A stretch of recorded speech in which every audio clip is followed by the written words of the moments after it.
लोग स्टार्ट करते हैं लेबर लॉ से।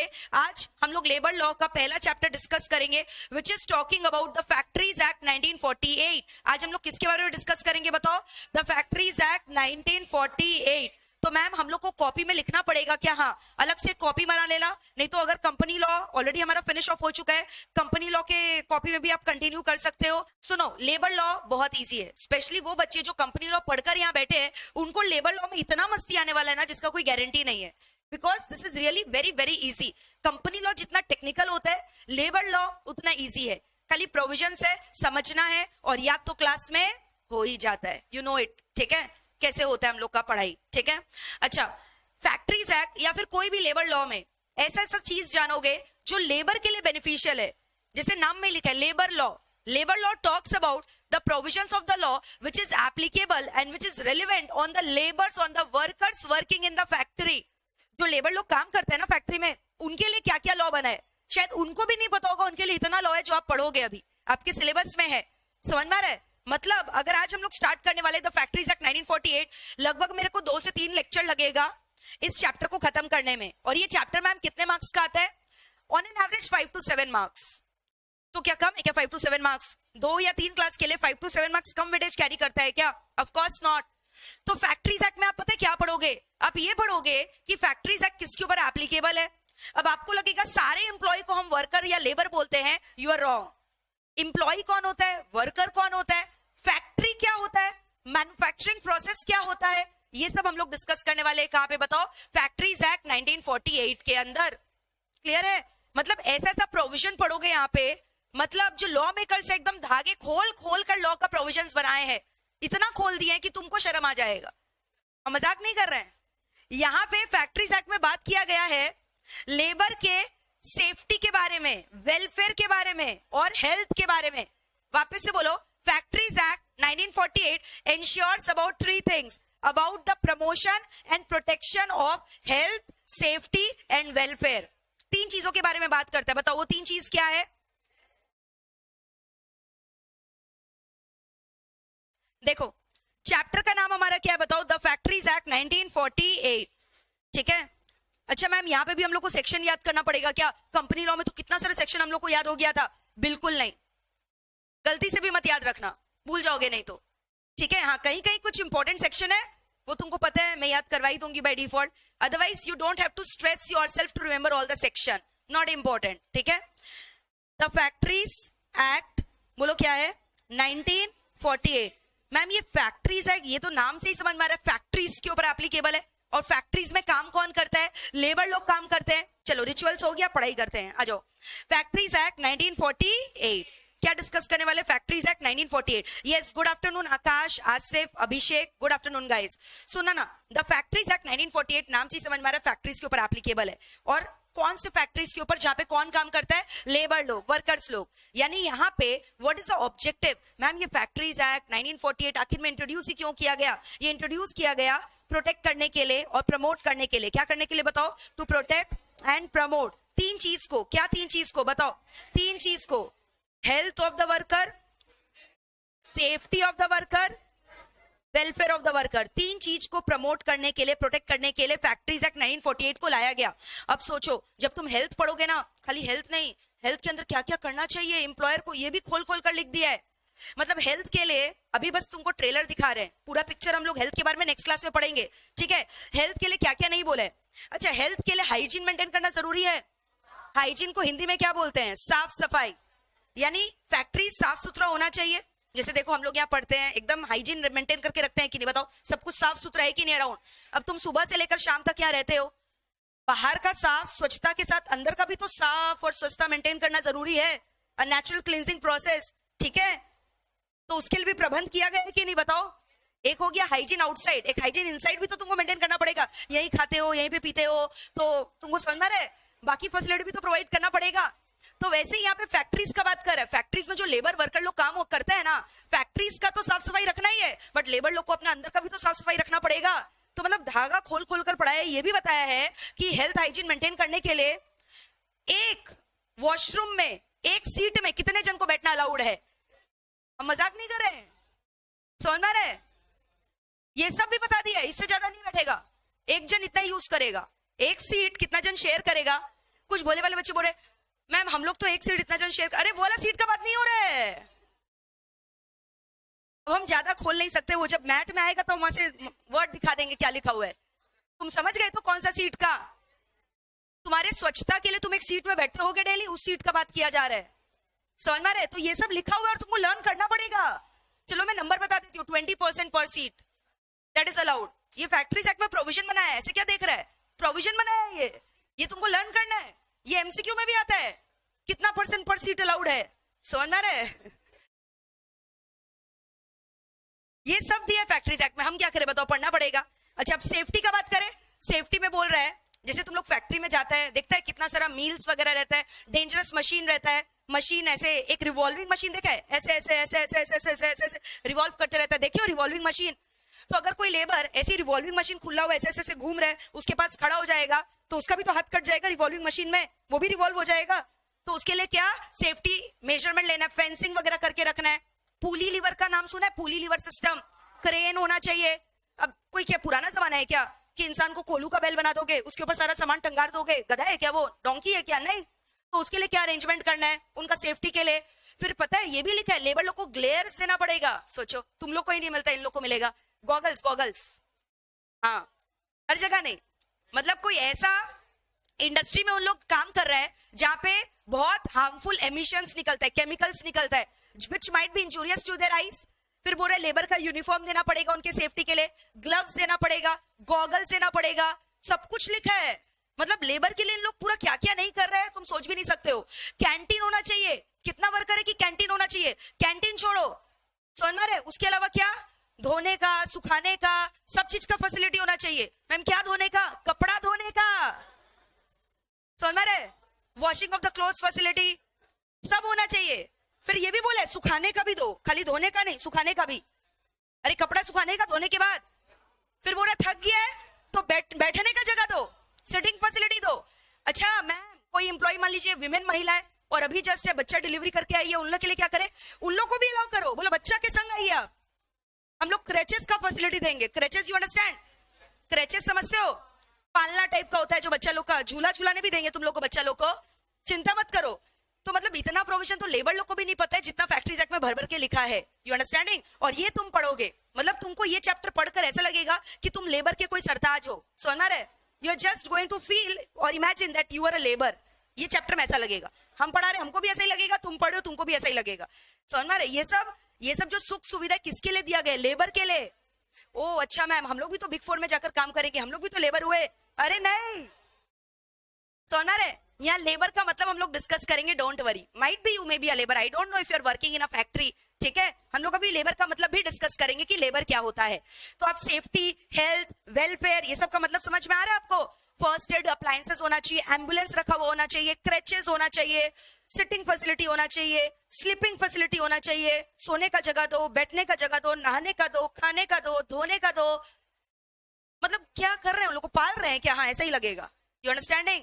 शेल्टर रूम दो, कैंटीन एक्सपेंसेस, कैंटीन फैसिलिटी दो, क्रेचेस, फर्स्ट एड अप्लायंसेस, ठीक है? तो ये सब इसके अंदर हम लोग डिस्कस करने वाले एक एक करके। तो अब आपको एक फ्लेवर समझ में आ रहा है फैक्ट्रीज एक्ट चैप्टर किसके बारे में? तो फैक्ट्रीज एक्ट 1948 क्यों लाया गया बताओ? To protect and promote the health, safety and welfare of the worker. वापस से बोलो, what was the objective behind the introduction of the factories act? To protect and promote the health, safety, welfare of the worker.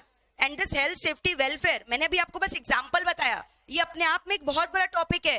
तुमको learn करना पड़ेगा health के अंदर क्या क्या आता है, वेलफेयर के अंदर क्या क्या आता है, सेफ्टी के अंदर क्या क्या आता है। ये हम लोग नेक्स्ट क्लास में डिस्कस करेंगे। आज हम लोग इंट्रोडक्शन पढ़ रहे हैं।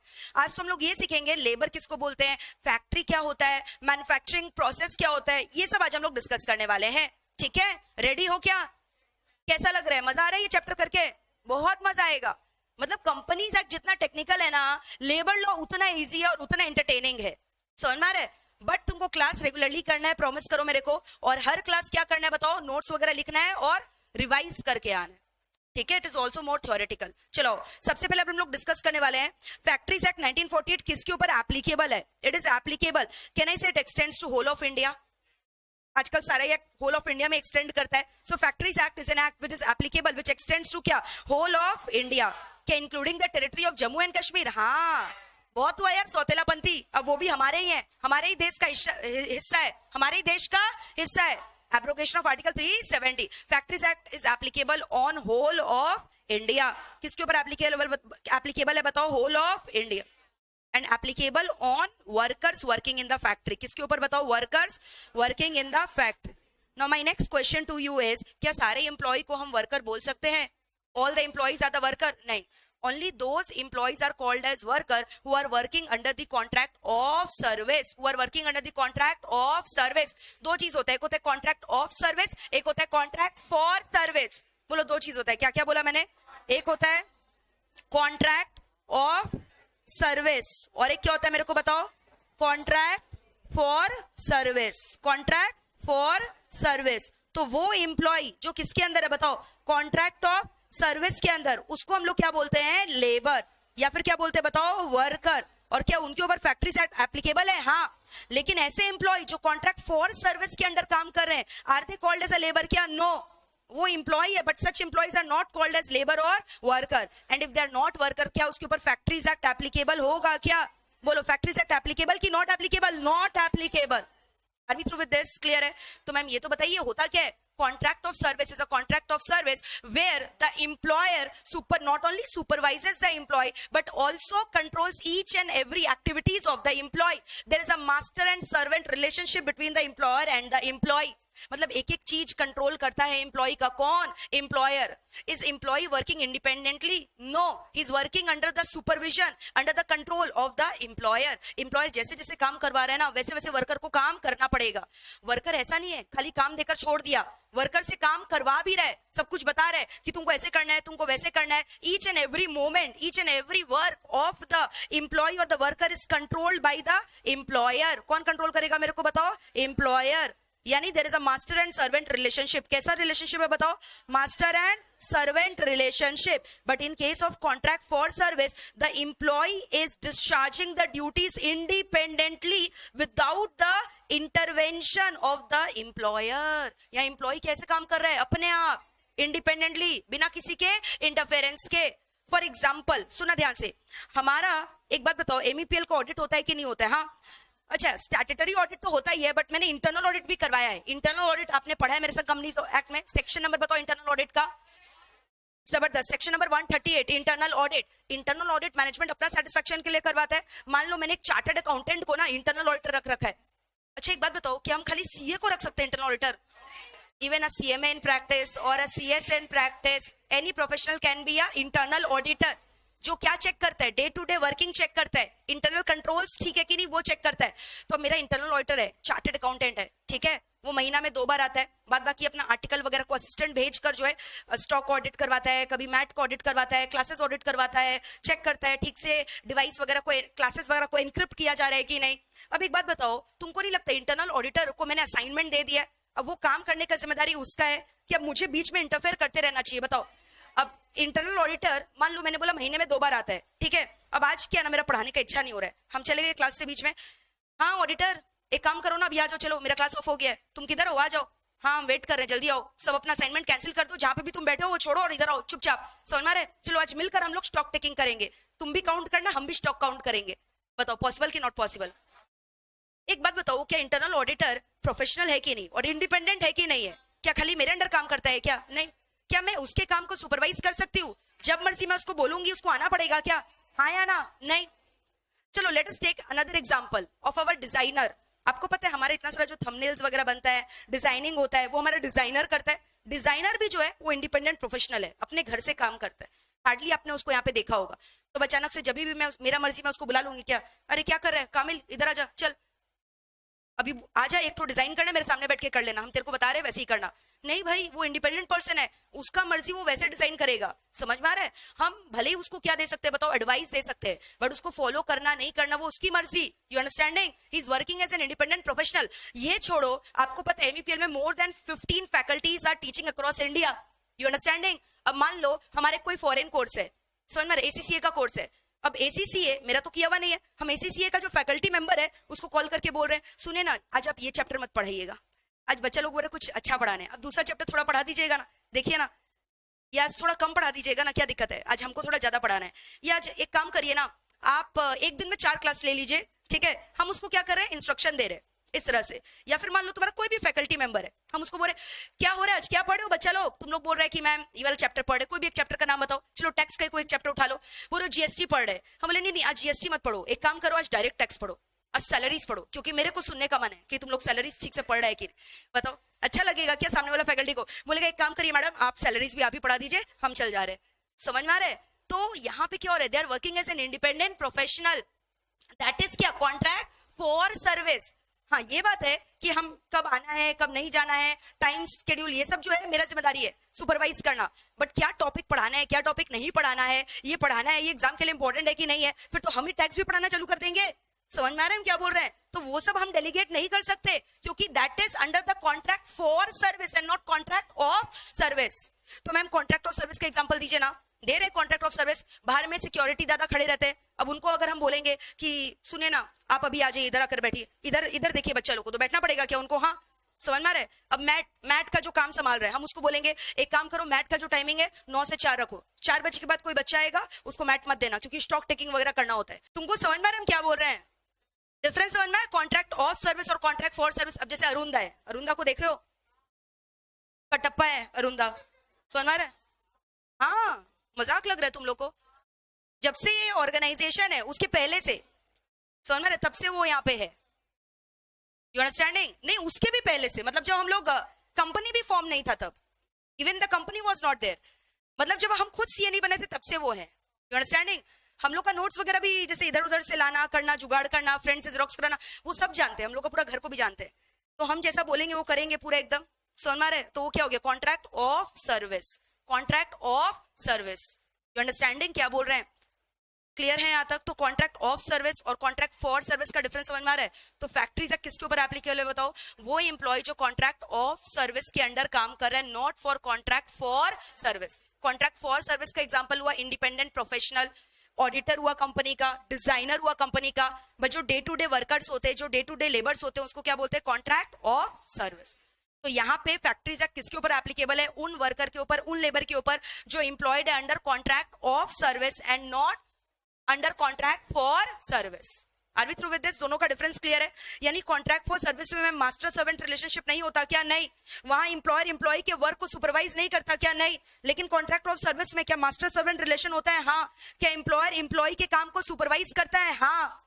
दोनों का डिफरेंस क्लियर है कि नहीं, जल्दी से बोलो, are we through with this. तो मैम फैक्ट्रीज एक्ट 1948 किसके ऊपर एप्लीकेबल है, फैक्ट्रीज, बोलो किसके ऊपर एप्लीकेबल है। तो मैम ये भी तो बताइए फैक्ट्री क्या होता है। अब जैसे आपने एग्जांपल दिया एमईपीएल, भले ही मैंने यहाँ एग्जांपल दिया अरुंदा का, फिर उसके बाद सिक्योरिटी गार्ड का, इन लोग क्या है, कॉन्ट्रैक्ट ऑफ सर्विस के अंडर है, बट क्या तुमको एमईपीएल फैक्ट्री दिखाई दे रहा है क्या, बोलो हाँ फैक्ट्री ऑफ रैंक होल्डर है ना, बोलते हैं, बोलने को कुछ भी जाता है, बट फैक्ट्री का लेबर लॉ में प्रोविजन का मतलब कुछ और है, यू अंडरस्टैंडिंग। और ओ हो क्या, बताओ तुम लोग है कि नहीं फैक्ट्री ऑफ रैंक होल्डर, हाँ तुम्हारी आवाज में झलकना चाहिए, है कि नहीं बताओ। और मेरा नेक्स्ट रैंक होल्डर कौन है, हाँ बोलो, जिसके अंदर जज्बा है बोलो, हाँ हम हैं, यस। सुनना ध्यान से, फैक्ट्री का मतलब क्या होता है, what does the word factory means. सुनना, अब एक बच्ची बीच में बोल रही है कि आज क्लासरूम 4 में हो रहा है क्या, यस निधि, चलो सुनो, व्हाट इज अ फैक्ट्री। क्या एमईपीएल आपको फैक्ट्री दिखाई दे रहा है, नहीं, it's not a factory. Factory होने के लिए these 3 condition has to be satisfied in order to क्या बिकम अ फैक्ट्री। 3 कंडीशन होना जरूरी है फैक्ट्री बनने के लिए। कितना कंडीशन होना जरूरी है, 3। पहला कंडीशन बोलता है there must be a premises, बोलो मेरे संग क्या, there must be a premises, there must be a premises का होना जरूरी है। तो प्रीमाइसेस तो है ही यहाँ पे, खाली प्रीमाइसेस होने से नहीं होता बाबू, there must be a manufacturing process. दूसरा क्या बोला, देयर मस्ट बी अ, या मैन्युफैक्चरिंग दिखाई दे रहा है क्या तुम लोग को, बोलो हाँ हम लोग को मैन्युफैक्चर कर मैन्युफैक्चरिंग प्रोसेस का मतलब होता है converting the input into output, raw materials को फिनिश गुड्स में कन्वर्ट करना। बोलो मैन्युफैक्चरिंग प्रोसेस होना होगा क्या यहाँ पे, बोलो हाँ। नहीं, यहाँ पे हम लोग लिविंग का बात नहीं कर रहे, लिविंग बींग्स का बात नहीं कर रहे हैं। हाँ तुम लोग भले ही रॉ मटेरियल है, हम तुम लोग को जो कन्वर्ट कर देते हैं, समझ में आ रहा है, एकदम स्किल्ड लेबर में, लेकिन फिर भी मैन्युफैक्चरिंग प्रोसेस नहीं है, going by the provisions of the labour law. Raw material example दो कोई भी मैन्युफैक्चरिंग प्रोसेस का, एनीथिंग। शुगर केन फैक्ट्री में गए हो कभी, शुगर केन से क्या बनता है? शुगर। कभी रबर प्लांट में गए हो, रबर फैक्ट्री में? लेटेक्स देखे हो? लेटेक्स, अरे एक रबर लीव्स होता है ना व्हाइट कलर का, उसको तोड़ोगे उसमें से व्हाइट कलर का वो निकलता है, कभी देखे हो? उसी से रबर बनता है। So all these are called as what? Manufacturing process. या फिर सॉल्ट वाटर से सॉल्ट बनाना, सुना है ये सब? तो यहाँ क्या हो रहा है? रॉ मटेरियल्स को किस में कन्वर्ट कर रहे हो, बोलो? तो ये सब मेरा क्या हो गया? Manufacturing process. ठीक है, तो फैक्ट्री होने के लिए 3 कंडीशन होना चाहिए। पहला कंडीशन बोलो क्या है? There must be a premise. दूसरा कंडीशन, मैन्युफैक्चरिंग प्रोसेस का मतलब क्या होता है? Converting of raw material into finish good, तभी उसको मैन्युफैक्चरिंग प्रोसेस बोलेंगे क्या? हाँ जी। नंबर 3, सुनो ना, एक बात बताओ, प्रीमाइसेस है मेरे पास, सारे इंस्ट्रूमेंट भी है, अपने आप काम होने लग जाएगा क्या? मेरे को तुम लोग तो लगेगा। तुम लोग कौन हो गया? तुम लोग नहीं है, बट ऐसे मतलब फैक्ट्री में तो लगेगा ना। क्या वर्कर के बिना मैन्युफैक्चरिंग प्रोसेस पॉसिबल है क्या? प्रीमाइसेस है, मैन्युफैक्चरिंग प्रोसेस है, लेकिन वर्कर ही गायब है, तो क्या काम हो पाएगा क्या? तो फैक्ट्री में और क्या होना जरूरी है? वर्कर। ठीक है, अच्छा वर्कर्स कितना होना जरूरी है? Number of minimum worker, it depends कि आपका जो फैक्ट्री है क्या वो विथ पावर काम कर रहा है कि विदाउट पावर। विथ पावर का मतलब हुआ मशीन्स वगैरह, और विदाउट पावर मतलब हाथों से, जो ट्रेडिशनल टाइम्स में होता है। विदाउट पावर मतलब वहां पे क्या हो रहा है? मैनुअल, मैनुअली सारा काम हो रहा है। अब कुछ सोचो, अगर हम लोग पावर का इस्तेमाल कर रहे हैं, modern machine, implement, tools, technology use कर रहे हैं, तो वहां नंबर ऑफ वर्कर ज्यादा लगेगा कि कम? क्योंकि मशीन है ना, तो number of worker will be less. तो अगर विथ पावर वाला फैक्ट्री है तो मिनिमम 10 वर्कर, मिनिमम कितना वर्कर? और अगर विदाउट पावर है, विदाउट पावर में तो क्या होगा? ज्यादा की कम लगेगा? ज्यादा, क्योंकि सारा काम किससे करना है? अपने हाथों से करना है। तो वहां पे इसका डबल कर दो, कितना होगा बताओ? Minimum number of workers required will be 20। अगर ये तीनों कंडीशन सेटिस्फाई हुआ तब हम लोग बोलते हैं ये फैक्ट्री का डेफिनेशन है। तो फैक्ट्री बनने के लिए, अब बताओ क्या आपको यहाँ पे ये फैक्ट्री दिखाई दे रहा है? यहाँ पे क्या पावर, विदाउट पावर, ये तो छोड़ो, यहाँ कोई वर्कर दिखाई दे रहा है क्या? ऐसा यहाँ कोई मैन्युफैक्चरिंग प्रोसेस चल रहा है क्या? प्रीमाइसेस है तो क्या हुआ? There must be a manufacturing process, and also there must be क्या? Involvement of the workers, and those workers who are working under the contract of service and not contract for service. तो contract of service में worker है, अगर with power है तो कितना worker चाहिए? 10, कम से कम 10। ठीक है, और विदाउट पावर है तो कितना चाहिए? अब पता है क्या हुआ? सुना ध्यान से। फॉर एग्जाम्पल मान लो फैक्ट्री है, सारा कंडीशन सेटिस्फाइड है। अब क्या हुआ ना, if I talk about 1st of April, 1st of April को ना मेरे फैक्ट्री के अंदर आप जानते हो 10 वर्कर से, कितने वर्कर से? 10। और ये विथ पावर वाला है, कौन सा बताओ? With power. तो factories act applicable on 1st April की नॉट एप्लीकेबल? बताओ, is the factories act applicable? Yes. अब आपको पता है क्या हुआ? जून में, अप्रोक्सीमेटली जून एंड में जाकर पता है क्या हुआ? 2 वर्कर छोड़ के चले गए। समझ में आ रहा है? ये हमें छोड़कर चले गए। क्यों चले गए मैम? हो गए यार कुछ काम, हमको क्या पता, छोड़ दिए। समझ में आ रहा है? 2 workers have left, they have gone, यानी अभी एग्जिस्टिंग कितने वर्कर्स बचे? 8। अब मेरे को बताओ क्या फैक्ट्रीज एक्ट एप्लीकेबल होगा क्या? एप्लीकेबल होगा क्या? बताओ, सुनना ध्यान से। ये जो मैंने लिमिट बोला ना, मिनिमम 10 वर्कर्स या minimum 20 workers on any day of the financial year है, on any one single day. Once factories act become applicable, it is forever applicable. एक भी सिंगल दिन अगर आपके फैक्ट्री के अंदर 1st अप्रैल को था ना 10 वर्कर, तो पूरे साल भर के लिए क्या होगा? Factories act will remain applicable. Even subsequently the number of workers gate reduced below 10 और below 20 does not matter. Even on a single day, even on a single day. एक बार मेरा अगर लिमिट अट्रैक्ट हो गया तो फैक्ट्रीज एक्ट पूरे साल भर के लिए क्या एप्लीकेबल होगा क्या? हाँ, ऑन एनी डे। ठीक है, ये जो लिमिट है किसके लिए बोला है? एंटायर ईयर के लिए कि ऑन एनी सिंगल डे? एक भी दिन अगर एप्लीकेबल है तो पूरा एप्लीकेबल होगा। बोलो, are we through with this or not? Clear है? कितनी बार फैक्ट्री का डेफिनेशन आता है? Direct question. बोलो, फैक्ट्री के लिए क्या बोला? Number 1 there must be a premises, number 2 there must be a manufacturing process. Manufacturing process का मतलब क्या हुआ बताओ? Converting the raw material into the finished goods. And number 3 क्या बोला? There must be worker working under the contract for service की of service. With power में minimum worker कितना बोला? विदाउट पावर में मिनिमम कितना बोला? On any day. ठीक है, on any single day. Clear है? यहां तक कोई डाउट है? अच्छा, एक चीज और मेरे को बताओगे, कॉन्ट्रैक्ट फॉर सर्विस और कॉन्ट्रैक्ट ऑफ सर्विस का डिफरेंस क्या है? ये क्वेश्चन भी आता है। बोलो, कॉन्ट्रैक्ट ऑफ सर्विस और कॉन्ट्रैक्ट फॉर सर्विस का डिफरेंस बताओ क्या है? ऑलरेडी मैंने बोला, कॉन्ट्रैक्ट ऑफ सर्विस में क्या होता है? Master servant relation. Contract for service में क्या होता है? मास्टर सर्वेंट रिलेशनशिप होता है कि नहीं होता है? कहां पे एम्प्लॉयज डिपेंडेंट होते हैं एम्प्लॉयर के ऊपर और कहां पे इंडिपेंडेंटली वर्क करते हैं? चलो सुनो अब ध्यान से, listen to me very carefully guys. Factories act वापस से बोलो किसके ऊपर एप्लीकेबल है? मिनिमम 10 बोला या फिर मिनिमम क्या बोला? 20 ऑन एनी डे। क्या? हाँ, on any day of the preceding financial year, immediately preceding financial year में एक भी दिन अगर आपका लिमिट अट्रैक्ट हो गया तो नेक्स्ट ईयर से आपके ऊपर क्या एप्लीकेबल हो जाएगा? Factories act 1948। ठीक है, सुना, फैक्ट्रीज एक्ट 1948, भले ही आपको सेक्शन नंबर याद नहीं करना है बट आपको पता तो होना चाहिए इसमें कितना शेड्यूल और कितना सेक्शन है। Total 3 schedule. कितना शेड्यूल है बताओ? And total 120 sections. कितना सेक्शंस बताओ? So how many schedules are there? 3 schedule. How many sections are there? 120 section. अब आपको ये पता होना चाहिए शेड्यूल 1, शेड्यूल 2 और शेड्यूल 3 के अंदर क्या क्या कंटेंट है। शेड्यूल 1 में क्या आता है, शेड्यूल 2 में क्या आता है, शेड्यूल 3 में क्या आता है? ध्यान से सुनो। Schedule 1 talks about the list of hazards industries. Can anyone give me one example of hazardous industry? You understand what is hazards? Dangerous, ठीक है, जिससे हेल्थ हैजार्ड होता है। क्या होता है हैजार्डस? हाँ, एक्सप्लोसिव्स हुआ, करेक्ट, केमिकल्स हुआ। तो शेड्यूल 1 में पूरा नंबर लिखा हुआ है, पूरा लिस्ट लिखा हुआ है। क्या चीज का बताओ? लिस्ट ऑफ क्या? Hazards industries. शेड्यूल 1 किसका लिस्ट के बारे में बात करता है? Hazards industry. शेड्यूल 2 जानते हो किसके बारे में बात करता है? अब अगर हैजार्डस इंडस्ट्री में काम करोगे, आपको पता है वहां पे बहुत सारा टॉक्सिक केमिकल रिलीज होता है। Not that toxic that you say nowadays, I want to keep toxic people out of my life. कुछ ज्यादा ही तुम लोग का हो गया है, टॉक्सिक लोगों से दूर। और टॉक्सिक टॉक्सिक टॉक्सिक क्या है यार? केमिकल के लिए यूज करते हैं टॉक्सिक वर्ड। तुम अपना लाइफ में भी टॉक्सिक टॉक्सिक करने लग गया है, ठीक है? कुछ ज्यादा ही इंग्लिश सीख ली और कुछ नहीं। सुना ध्यान से, शेड्यूल 2 कौन तुम लोग भी बोलते हैं ना? हाँ बोलते हो ना, टॉक्सिक पीपल बोलते हो ना? ठीक है, मत बोला करो ये सब। सुना, शेड्यूल 2 किसके बारे में बात करता है?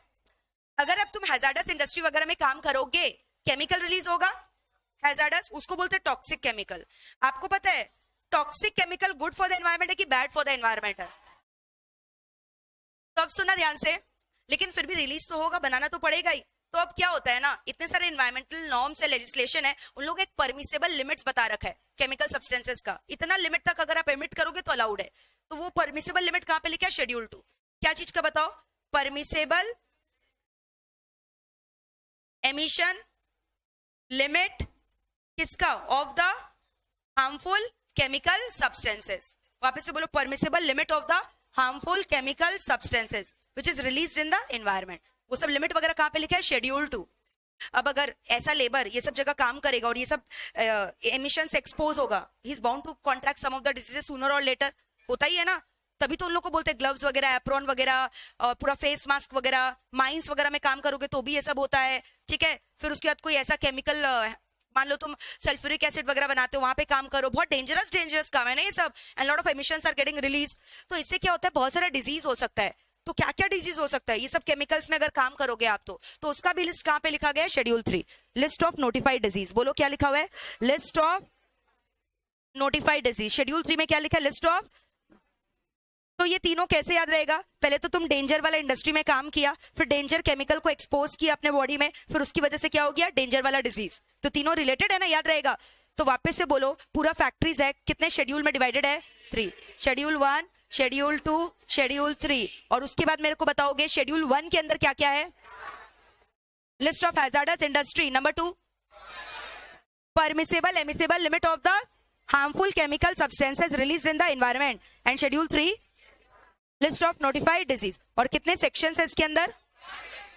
फैक्ट्रीज एक्ट जो है वो 1948 में पास हुआ था क्या? बट आपको पता है कोई भी एक्ट पास होता है बट उसके बाद उसको इंप्लीमेंट करने में साल भर तो लग ही जाता है।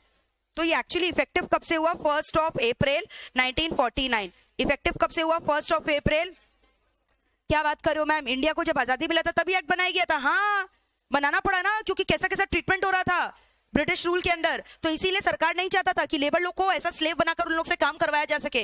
सो दैट इज वाई इतने सारे लेबर लॉ को इंप्लीमेंट किया गया।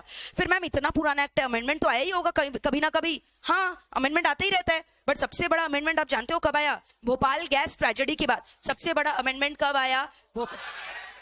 सुना है उसके बारे में? कितना भयानक वाला, उसके ऊपर कितना सारा सीरीज भी बना है, देखा भी होगा तुमने, है ना? साइनामाइड गैस वगैरह जो है पूरा लीक आउट हो गया रातों रात, है ना? और वो भी ह्यूमन एरर की वजह से हुआ था ये। चाहे तो कंट्रोल किया जा सकता था, एक होता है नेचुरल रीजन या तो ह्यूमन मिस्टेक था। सुना है ना भोपाल गैस ट्रेजेडी के बारे में, चेर्नोबिल गैस डिजास्टर। तो ये जो भोपाल गैस ट्रेजेडी हुआ था, इसके बाद जो है फैक्ट्रीज अमेंडमेंट एक्ट में एक नया चैप्टर इंट्रोड्यूस किया गया। And new act was passed as Factories Amendment Act by insertion of a new chapter which talks about hazardous industries, health and safety, occupational, कैसे occupational health safety को maintain किया जा सके वर्कर्स का, उसके लिए एक नया एक्ट को बनाया गया। कब बनाया गया आप जानते हो? 1987 में। कब बनाया गया बताओ? To be more exact, दिसंबर के दौरान, दिसंबर 1987, Factories Amendment Act was passed in December 1987 after the tragedy of Bhopal gas. और एक नया चैप्टर को इंसर्ट किया गया जो किसके बारे में बात करता है? हेल्थ के बारे में, ऑक्यूपेशनल सेफ्टी के बारे में वर्कर्स का। वो are working where in hazardous industry, वो are working where in hazardous industry. पूरा यहां तक पूरा पिक्चर क्लियर है कि नहीं? जल्दी से बता दो। अच्छा, फैक्ट्रीज एक्ट क्यों लाया गया खुद सोचो? To consolidate and amend the provisions relating to labours और workers working in the factory. बोलो, to consolidate and amend the law relating to the workers working in the factory. तीन चीज को प्रमोट और प्रोटेक्ट करने के लिए, to promote and protect the health, safety, welfare of the workers. ये हो गया पूरा फैक्ट्रीज एक्ट का ऑब्जेक्ट। और क्या इसको अमेंडमेंट लाया गया क्या टाइम टू टाइम? हाँ। कोई दिक्कत है यहां तक? क्लियर। अब हम लोग डिस्कस करेंगे what is a manufacturing process.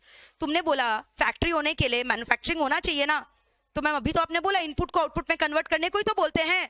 वो तो बोलते ही हैं, बट एग्जाम में पता है तुमको केस स्टडी आता है, you are being given example और पूछता है बताओ ये मैन्युफैक्चरिंग प्रोसेस है कि नहीं। तो पता है मैन्युफैक्चरिंग को भी इन्होंने डिफाइन कर दिया है। मैन्युफैक्चरिंग प्रोसेस का डेफिनेशन है, जानना चाहोगे कहां पे? सेक्शन 2 क्लॉज के। क्या से के याद रखना, के क्या, ठीक है। मैन्युफैक्चरिंग प्रोसेस को कहां डिफाइन किया गया? सेक्शन 2 क्लॉज के। ये सब सेक्शन बोलोगे क्या? अब तो शर्म करो, इतना पढ़ लियो, समझ में आता है ना कहां सब सेक्शन होता है, कहां सेक्शन, कहां क्लॉज। डेफिनेशन में वैसे भी क्या होता है हर जगह? क्लॉज। कंपनीज एक्ट में भर भर के सेक्शन 2 में इतना सारा क्लॉजेस पढ़े हो। क्या था चैप्टर का नाम? प्रिलिमिनरी। जबरदस्त। सेक्शन 2 क्लॉज 20 में क्या था वहां? कंपनी क्या होता है? Section 2 clause 42 foreign company. Section 2 clause 11 body corporate. जबरदस्त। सेक्शन 2 क्लॉज 71 ये नहीं पता। Section 2 clause 71 OPC private company, कुछ याद करो। OPC private company, public company, यही है ना। चलो, मैन्युफैक्चरिंग प्रोसेस क्या होता है? चलो सुनो, what is, stop talking guys, what is manufacturing process? कहां पे डिफाइन किया गया है? ये डायरेक्ट क्वेश्चन आता है, ध्यान से सुनना, वेरी इंपॉर्टेंट, 4 मार्क्स का डायरेक्ट क्वेश्चन आ जाता है। क्या होता है मैन्युफैक्चरिंग प्रोसेस के अंदर? सबसे पहला पॉइंट लिखा है, ठीक है, क्रिएटिंग, ऑल्टरिंग, ऑर्नामेंटिंग आर्टिकल्स।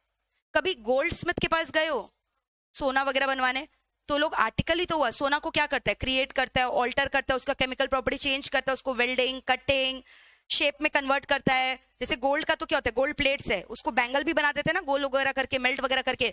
तो क्या वो मैन्युफैक्चरिंग प्रोसेस है? हाँ। तो वापस से बोलो, मैन्युफैक्चरिंग प्रोसेस का मतलब क्या हुआ? क्रिएट करना या फिर क्या करना? ऑल्टर। ये आर्टिकल को ऑल्टर भी तो करते हो, शेप वगैरह चेंज करवा लेते हो। तो क्रिएट करना, ऑल्टरिंग करना, मेकिंग करना, ठीक है। या फिर क्या बोला? ऑर्नामेंटिंग करना। क्या चीज का? आर्टिकल का, उसका फॉर्म वगैरह चेंज करके। क्या ये मैन्युफैक्चरिंग प्रोसेस होता है क्या? हाँ। Is this a manufacturing process? Yes. अब पी से 3 पॉइंट है, किससे बताओ? पी। एक होता है पंपिंग ऑफ ऑयल, बोलो मेरे संग क्या? Pumping of. Have you heard about KGF division? KGF movie देखा है, बट ये तो पता होना चाहिए क्या चीज के ऊपर था वो। हाँ, गोल्ड के लिए था ना। तो गोल्ड कहां से आ रहा था? माइंस वगैरह से ना। और फिर उसके बाद तुमको पता होगा कृष्णा गोदावरी बेसिन है, जैसे पेट्रोलियम का रिफाइनिंग वगैरह होता है। डू यू नो दैट और नॉट? केजीएफ डिवीजन इंडिया का जितना पॉपुलर है, कोल माइन, पेट्रोलियम माइंस वगैरह है वहां पे, पेट्रोकेमिकल वगैरह का रिफाइनरीज है, रिफाइन होता है। आईओसीएल का नाम सुना है, बीपीसीएल का नाम सुना है, रिलायंस पेट्रोलियम का नाम सुना है। तो लोग सबका तो डिविजन है वहां पे, जहाँ पे एक्सप्लोरेशन होता है ना ऑयल वगैरह का। ये सब ऑयल वगैरह कहाँ से मिलता है? लोग कहाँ से एक्सप्लोर करता है पेट्रोलियम? बताओ। सी बेड वगैरह से भी करता है, ओवर द रूफ से भी करता है, पता है ना ये सब। Have you heard about petroleum exploration, KGF division वगैरह, ऑयल एक्सप्लोरेशन, इंप्योरिटीज वगैरह क्लीन करके लोग पेट्रोल वगैरह निकालता है ना, पेट्रोकेमिकल। अलग अलग चीजों के लिए अलग अलग मोड्स यूज होता है पेट्रोकेमिकल का। जैसे आप बात करोगे एयरक्राफ्ट का, वहां पे भी तो पेट्रोल यूज होता है, बट डायरेक्ट पेट्रोल यूज नहीं होता, उसके लिए अलग से फ्यूल बनता है, एविएशन फ्यूल बोलकर। कहीं पे डीजल यूज होता है, कहीं पेट्रोल यूज होता है, उसका अलग अलग फॉर्म है ना। यस और नो। फिर घर पे भी गैस जो यूज करते हैं एलपीजी है, वो लिक्विफाइड पेट्रोलियम है, तो अलग अलग गैसेस होता है ना। तो यही तो हो गया। तो पंपिंग ऑफ ऑयल मतलब क्या? ऑयल निकालना। पंपिंग ऑफ ऑयल का मतलब क्या? ऑयल निकाल। तो क्या वो मैन्युफैक्चरिंग प्रोसेस है? हाँ, डेफिनेशन के अंदर लिखा है पंपिंग ऑफ ऑयल। तुम खाली पता ऑयल को पंप नहीं करते हो, पंपिंग ऑफ वाटर भी होता है। बताओ क्या होता है पंपिंग ऑफ वाटर? और तो और आप जानते हो क्या चीज का पंपिंग होता है? देखे हो कभी कीचड़? उसका भी पंपिंग होता है, उससे भी बहुत कुछ प्रोड्यूस करते हो। सीवेज, पंपिंग ऑफ क्या बताओ? सुना है इसका नाम? देखे हो सीवेज अपने लाइफ में कभी? अरे नाली वगैरह नहीं देखे हो क्या? तो pumping of oil, pumping of water, pumping of sewage, क्या ये सब मैन्युफैक्चरिंग प्रोसेस है क्या? हाँ। पी से मैंने आपको कितना पॉइंट बोला था? 3। तो एक तो हो गया पंपिंग ऑफ ऑयल। कभी प्रिंटिंग करते हुए देखा है? बोला हाँ हम लोग डेली घर में प्रिंट आउट निकालते हैं ना। अरे नहीं, वो नहीं, प्रिंटिंग प्रेस। जैसे अब तुमको जो मैट मिला हार्ड कॉपी, वो कहां से मिला है? हमारे प्रिंटिंग डिपार्टमेंट ने प्रिंट करके डिस्पैच किया है। तो जो प्रिंटर का काम होता है, प्रिंटिंग का काम होता है, क्या वो भी मैन्युफैक्चरिंग प्रोसेस है? हाँ। फिर कभी आपने प्रिजर्वेशन देखा है कोल्ड स्टोरेज में? Preservation of article in cold storage. बड़ा बड़ा कोल्ड स्टोरेज में कभी गए हो जब बहुत सारा सामान रखा रहता है? कोई भी तुम जैसे ये सब ई कॉमर्स कंपनीज हो, अमेजन वगैरह, इन लोग का भी बहुत बड़ा बड़ा कोल्ड स्टोरेज होता होगा। या फिर कोई भी रेस्टोरेंट हुआ, फूड इंडस्ट्रीज हुआ, या मैकडोनल्ड्स वगैरह गए हो, पीछे साइड किचन में जाकर देखना उन लोगों का कभी एक बहुत बड़ा रूम टाइप का कोल्ड स्टोरेज होगा। मिली मूवी नहीं देखे है क्या?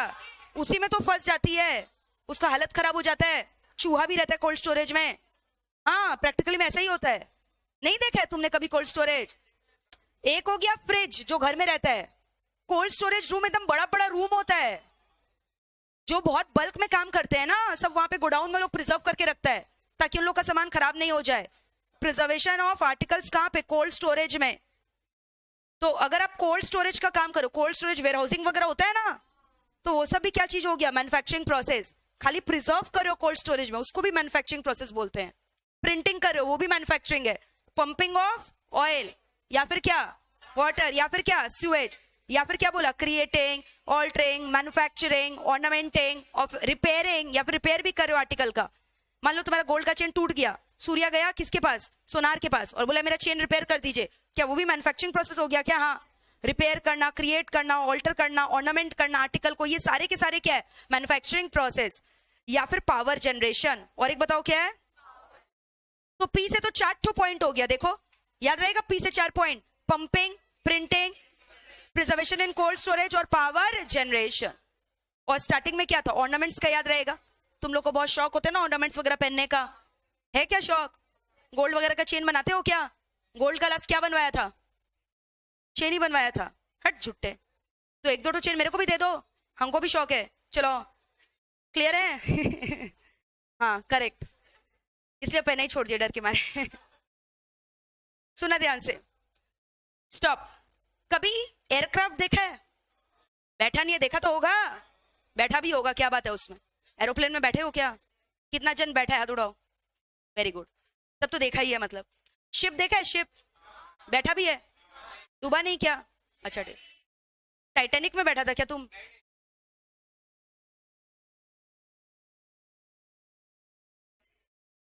शिप को बनाना या एरोप्लेन को बनाना बहुत कॉम्प्लिकेटेड होगा कि नहीं बताओ? बड़ा बड़ा बल्कि पार्ट्स होगा, उसको असेंबल करके जोड़कर एयरक्राफ्ट बनता होगा। तो ये भी मैन्युफैक्चरिंग है, इसको भी मैन्युफैक्चरिंग प्रोसेस बोला गया है। तो नेक्स्ट बताओ क्या है? Building of ship. बोलो क्या चीज बनाना? बिल्डिंग ऑफ शिप, या फिर क्या? वेसल, एयरक्राफ्ट, ये सब मेरा क्या बताओ? Manufacturing process. So this completes your definition of manufacturing process. देख लो कितना बड़ा है, वापस से बोलो। एज पर सेक्शन 2 क्लॉज के, मैन्युफैक्चरिंग प्रोसेस के अंदर क्या क्या आता है? Number 1 creating, altering, making, repairing etcetera of article. Number 2 pumping of oil, water, sewage. Number 3 printing, preservation of articles in cold storage. Number 5 power generation. Number 6 building of ships, aircraft, etc. Section number खाली के नहीं है, section 2 clause के। ये दिया हुआ है। अब एग्जाम में बहुत सारा केस स्टडी आता है, बोलता है पहचान कौन। मतलब बता मैन्युफैक्चरिंग प्रोसेस है कि नहीं। अब एक एक तो एग्जांपल दे रहे हैं, सुना ध्यान से। एक एग्जांपल ऑलरेडी मैंने आपको दिया था, बताओ मैन्युफैक्चरिंग प्रोसेस का। लैटेक्स से क्या निकालना, कन्वर्टिंग लेटेक्स इनटू रबर। क्या ये मैन्युफैक्चरिंग प्रोसेस है? फिर और एक एग्जांपल दिया, सॉल्ट वाटर से क्या निकालना, सी वाटर से सॉल्ट निकालना। एक्चुअली समझ में आ रहा है, ब्लू है पानी, पानी से क्या निकाल लेना, सॉल्ट। तो जब सी वाटर से क्या निकालते हो, सॉल्ट। समुद्र का पानी से क्या निकालते हो, सॉल्ट। उसके ऊपर भी गाना था ना, समुद्र का पानी से कुछ ऐसा करके नमकीन हो गए हो, ऐसा करके, ठीक है। अब याद आ गया तुम लोग, क्लियर है। तो इसको भी क्या, इसको भी क्या, काफी है बस। इसको भी मैन्युफैक्चरिंग प्रोसेस बोलते हैं क्या। सुनो, कितना जन प्रॉन खाता है, नॉन वेजिटेरियन हो? अरे तो इसमें शर्माने का क्या है, इट्स ओके, बहुत उसमें न्यूट्रिशन रहता है। हाथ उठाओ, जब हम बोले तब बहुत जन हाथ उठा लिया, फिर से ठीक से हाथ उठाओ। प्रॉन, प्रॉन, अभी तुम हाथ उठाए फिर नीचे कर लिया, खाता है कि नहीं, ठीक से बोला ना। तो शर्मा क्यों रहे, हाथ उठाओ बड़ा करके। कौन कौन प्रॉन खाता है, कौन कौन प्रॉन का हत्या करके प्रॉन को खाता है, प्रॉन का प्राण त्याग कर प्रॉन को खाता है। अरे यार मजाक कर रहे, नॉन, हम वेजिटेरियन बट तुम नॉन वेजिटेरियन हो तो बहुत अच्छा, लकी मानो अपने आप को। कभी कोई तुमको प्रॉब्लम ही नहीं होगा, विटामिन का डेफिशिएंसी नहीं होगा, प्रोटीन का डेफिशिएंसी नहीं होगा। मेरे बॉडी में भर भर के सबका डेफिशिएंसी है, just because I don't eat non veg. तो अब नहीं खा सकते ना, एक उम्र के बाद एक टेस्ट चेंज हो जाता है, नहीं खा सकते। अब बचपन से खाए हुए होते तो खा लेते, अचानक से अब तुमको हम बोलेंगे तुम इंसान को खा लो, खा लेगा क्या? तो ऐसे हम प्रॉन को नहीं खा सकते। हाँ, तो एगिटेरियन है तो प्रॉन खा सकते हैं? नहीं, कैसा बात कर रहे हो यार। अच्छा, प्रॉन का टेस्ट कैसा होता है बताओ। बोल रहा चिकन जैसा होता है, चिकन से भी अच्छा होता है। मुंह में कड़कड़ कड़कड़ आवाज नहीं आता है क्या? तुम भी खाती हो? अच्छा, कितना जन प्योर वेजिटेरियन है, हाथ उड़ाओ। प्योर वेजिटेरियन देख रहे हो, माइनॉरिटी में है हमारे लोग, हमारे लोग माइनॉरिटी में है। हम लोग आलू प्याज और बैंगन खाते हैं। चलो सुना, हाँ वो भी जैन लोग तो आलू प्याज भी नहीं खाता है। उन लोग क्या खाता है पता नहीं यार, क्या खाता। सुनो, अचार खाता है। अच्छा सुनो, तो प्रॉन, तुम लोग प्रॉन खाया है तो बनाया भी होगा। अच्छा मम्मी बना, देखा होगा कभी ना कभी। प्रॉन को छीला जाता है, मस्त वाला छीलने को इंग्लिश में बोलते हैं पीलिंग। तुमको पता है प्रॉन को छीलना भी मैन्युफैक्चरिंग प्रोसेस है, पीलिंग ऑफ प्रॉन। अब भूलोगे कभी पूरा प्रॉन, मतलब इमेजिन कर रहा होगा तुम लोग छीलते हुए प्रॉन को। Peeling of prawn is a what process, manufacturing process. Converting latex into rubber is a क्या, मैन्युफैक्चरिंग प्रोसेस। नहीं, that is not a manufacturing process, खाली प्रॉन को बोलते हैं। फिर तो कुछ भी तुम पील करेगा सब मैन्युफैक्चरिंग हो जाएगा, नहीं। Peeling of prawn is a manufacturing process. समझ में आया? सुनना ध्यान से, अरे चुप रहो, सुनो एग्जांपल। कभी बीड़ी पिए हो? आई मीन देखे हो? है क्या, दिखाओ। अंकल लोग पीते हैं, देखो ये रहा बीड़ी, यहां से बीड़ी देखे हो? हाँ, छोटा ग्रीन कलर का रहता है, इसको पता है, छोटा ग्रीन कलर का रहता है। बीड़ी निकल लिए, जलाइए, एक गाना था ना, बीड़ी जलाई ले जिगर से पिया। हाँ, पूरा तुम लोग मूड में हो। हाँ, बीड़ी दो जल्दी से। प्रॉन खाते तो बीड़ी भी होगा तुम्हारे पास।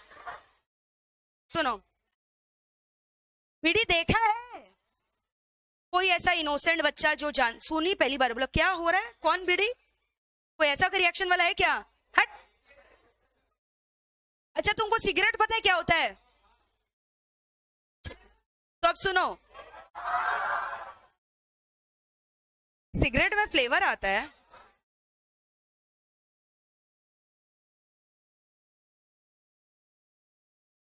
सिगरेट शैंतन के लिए बस समझा रहे हैं, सुन लो शैंतन, तुमको सिगरेट पता है ना, तुम्हारे लिए बीड़ी समझा रहे हैं। सिगरेट जो है ना,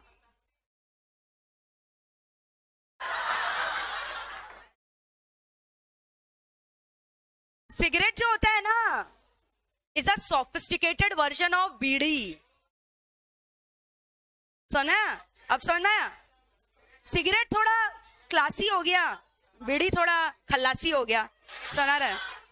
अब जैसे फैक्ट्री वगैरह में तुम जाएगा ना, तुमको हम लेके चलेंगे, कोई बात नहीं, चलना एक फैक्ट्री विजिट में तुम लोग को लेके चलेंगे, तो वहां पे तुम देखेगा लंच, पढ़ाने दो ना यार, लंच टाइम में देखेगा लेबर लोग ऐसे घूम रहे हैं, समझ में? बीड़ी लेकर कान में, क्लियर? ऐसे निकालेगा, अच्छा लाइटर नहीं होगा, माचिस होगा, माचिस। तुमको हर चीज जिसका एक्टिंग आता है जरूरी नहीं है तुम करते हो, ओके? ऐसे जलाया, इसको बीड़ी बोलते हैं, दिस इज अ बीड़ी। नहीं, इसको बीड़ी बोलते हैं। कभी देखा है कोई भला इंसान को ऐसे सिगरेट यहां से निकालते हुए? सिगरेट कोई यहां से नहीं निकालता है, ऐसे निकालता है, सुन रहे? और फिर उसके बाद ऐसे करके ऐसे, क्लियर है? सुना ध्यान से, तो आइडिया होगा ना, तुम लोग को इतना साल से पढ़ा रहे हैं, तुम लोग को देख देख के सीख गए हैं, सुन रहे?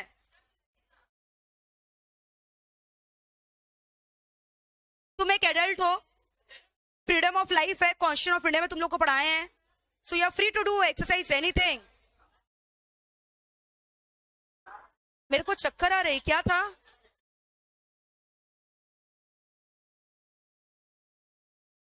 ए दिखाओ, बचपन में हम एक टॉफी वाला सिगरेट जरूर खाए हैं, खाए क्या तुम लोग? उसी सिगरेट का बात हो रहा है। चलो इधर, पता नहीं ये लेक्चर किसको किसको जाकर दिखाएगा, अपने मम्मी पापा को, और आगे का फिर दिखाएगा नहीं कि हम लोग पढ़ किस कॉन्टेक्स्ट में रहे। मैन्युफैक्चरिंग प्रोसेस है यार, सिलेबस में इसलिए पढ़ा रहे हैं, समझो मेरी भावनाओं को, ठीक है? सुना, सुन रहे हो क्या? तो ये जो बीडीज जो है ना, सुनो अब, या तो इसका ये स्पेलिंग भी हो सकता है। अच्छा, bidis is an English term, okay, this is an English term, it's not a Hindi word, bidi is an English term. तो देखो बीड़ी जो होता है ना,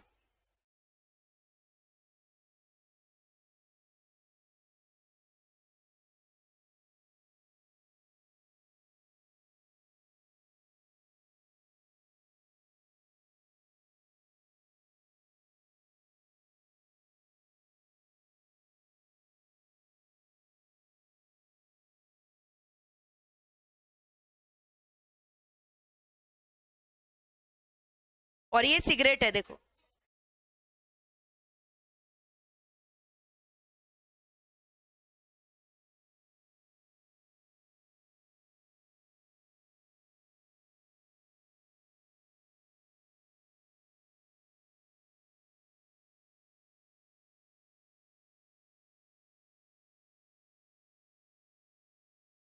ऐसे करके, एक तो ऐसे रैपर भी रहता है बीडीज में। सुनो आप ध्यान से, अब काफी इतना हो गया, इतना प्रैक्टिकली तुम लोग को कोई डेमोन्स्ट्रेट नहीं करेगा। सुना ध्यान से, ये जो जला तो दिए तो रहा, दिखते रहे, तो क्या फुलझड़ी रहता है क्या जो तुमको पूरा आग दिखाई देगा? ये देखो, जब ब्राउन होता है क्या, हमको नहीं पता यार, ठीक है यार, उतना चलता है।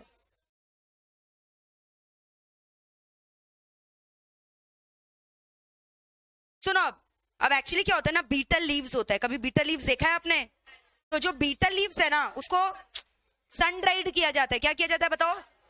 उसका जो मॉइस्चर वगैरह उसको पूरा इवापोरेट करके उसको सन ड्राइड किया जाता है। किसको? बीटल लीव्स को। किसको बताओ?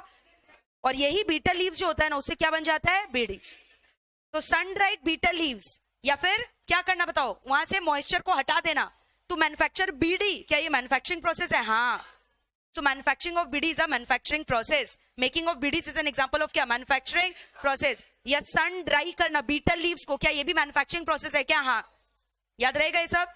सुनना ध्यान से। अब क्या हुआ ना, इसके पास बहुत सारा पुराना क्या ना, गनी बैग सुना है? गनी बैग्स, झोला, जूट का जो झोला नहीं होता है, कभी देखो बोरा, हाँ, बोरा से झोला बनाते हो, जूट बैग्स। तो stitching of old gunny bags also is a manufacturing process. बोलो मेरे संग क्या? स्टिचिंग ऑफ ओल्ड गनी सुना है, गनी बैग्स. तो उसको अगर स्टिच वगैरह कर रहे हो क्या, वो भी मैन्युफैक्चरिंग प्रोसेस है क्या? हाँ. तो मैन्युफैक्चरिंग प्रोसेस के अंदर क्या क्या है जल्दी से बताओ. Converting latex into rubber. फिर क्या है? Peeling of prawn. फिर उसके बाद समुद्र के पानी से क्या बना रहे हो? नमक. सी वाटर को किस में कन्वर्ट कर रहे हो? सॉल्ट.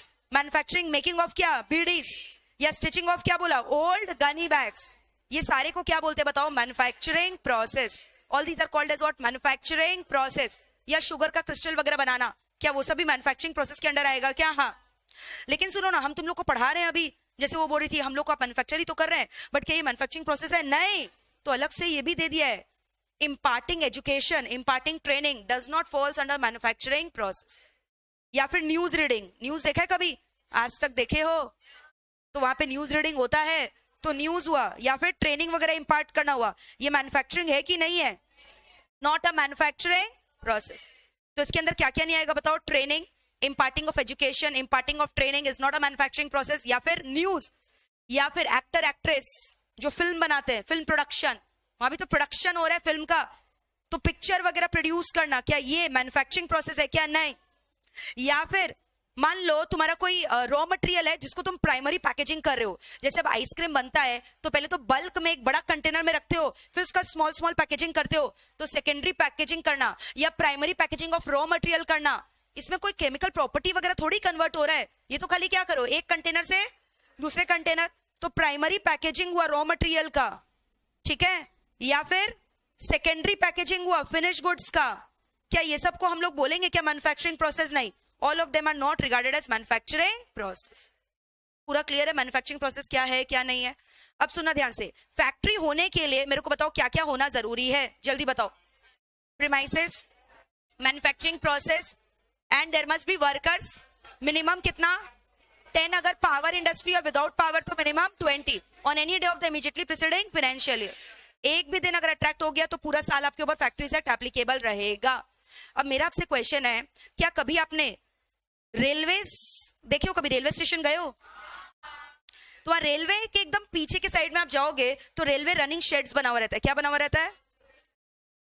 ये पता है कि एक छोटा सा रूम है जहां पे आप देखोगे कुछ कुछ लेबर लोग बैठे हुए रहते हैं, जो इंजन वगैरह खराब हो जाते हैं, कोई स्पेयर पार्ट वगैरह रिप्लेसमेंट करना होता है, सो दे डज इट. और ये हमेशा यहाँ बैठे ही रहेंगे. क्यों रहते हैं? क्योंकि अचानक से मान लो ट्रेन चल रहा है, कभी ट्रेन खराब हो गया तो बाहर से इंजीनियर को बुलाओगे क्या? तो हर एक रेलवेज का अपना क्या रहता है? रनिंग शेड्स रहता है. रनिंग शेड्स क्या हो गया? एक पर्टिकुलर लोकेशन हो गया जो स्टेशन वगैरह में रहता है, जहां पे लेबर्स वगैरह रहते हैं, इंजीनियर्स रहते हैं. क्या करने के लिए? रेलवेज को रिपेयर करने के लिए, अगर बीच में कुछ भी खराबी आ गया. तो मेरा क्वेश्चन आपसे है, क्या इसको रेलवे रनिंग शेड्स जो है, क्या उसको आप फैक्ट्री बोल सकते हो? सोच के बताओ, क्या वो फैक्ट्री होगा? क्यों नहीं? क्योंकि वहां कोई मैन्युफैक्चरिंग प्रोसेस नहीं हो रहा है. रिपेयर करे तो क्या हुआ? उसको मैन्युफैक्चरिंग प्रोसेस नहीं बोलेंगे. तो railway running shed is excluded from the definition of factory. Exam में सब क्वेश्चन आता है, समझ में आ रहा है? दूसरा, कभी खाने पीने गए हो? होटल में, रेस्टोरेंट में गए हो? ईटिंग प्लेसेस, रेस्टोरेंट, हॉस्टल देखे हो? Hostel, hotel, restaurant, any other eating places, वहां पे दिखाई देता है काम करते हुए लेबर लोग रहता है ना, वेटर वगैरह. अब आप मुझे बताओ क्या वो फैक्ट्री है? प्रीमाइसेस तो है ही, लेबर तो है ही, बट मैन्युफैक्चरिंग प्रोसेस नहीं है. तो वो सबको हम लोग फैक्ट्री के अंदर इंक्लूड नहीं करें. क्लियर है यहां तक? सुनना. अब नेक्स्ट दो चीज अभी तक बोला फैक्ट्री के अंदर नहीं आएगा. क्या क्या? Number 1, number 2, hotel, hostel, restaurant, eating places. ठीक है. अब इसके बाद बोल रहा है और एक चीज जो है ना फैक्ट्री के डेफिनेशन के अंदर नहीं आता. और क्या नहीं आता है फैक्ट्री के अंदर? सुनना ध्यान से.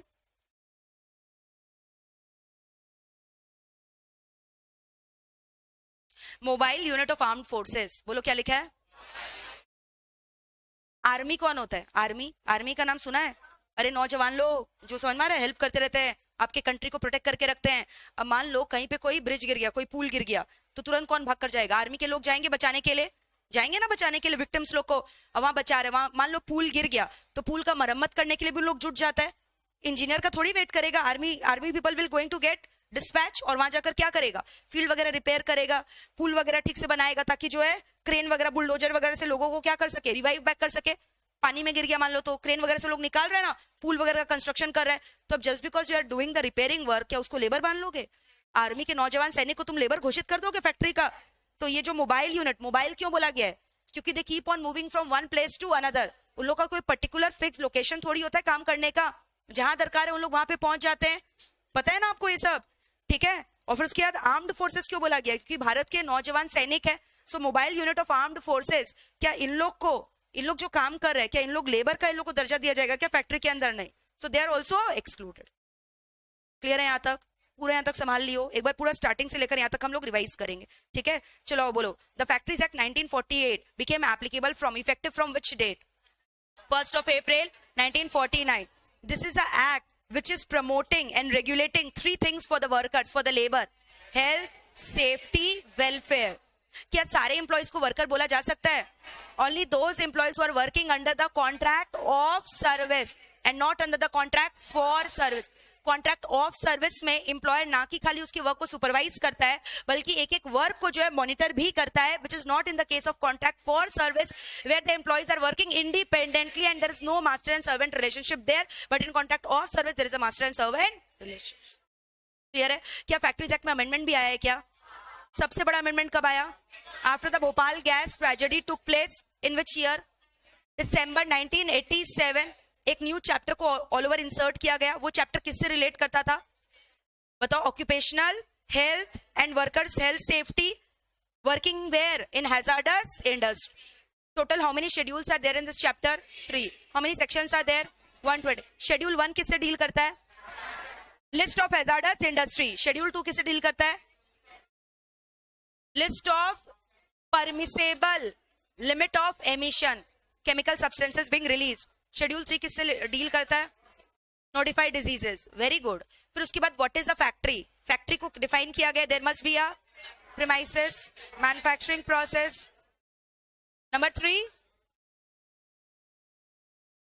Minimum number of workers, with power without power. With power minimum 10, without power minimum 20 on any day of the preceding financial. Clear है यहाँ तक? मैन्युफैक्चरिंग प्रोसेस को कहां डिफाइन किया गया? सेक्शन 2 क्लॉज एम के। सेक्शन 2 क्लॉज के क्या क्या बोला है?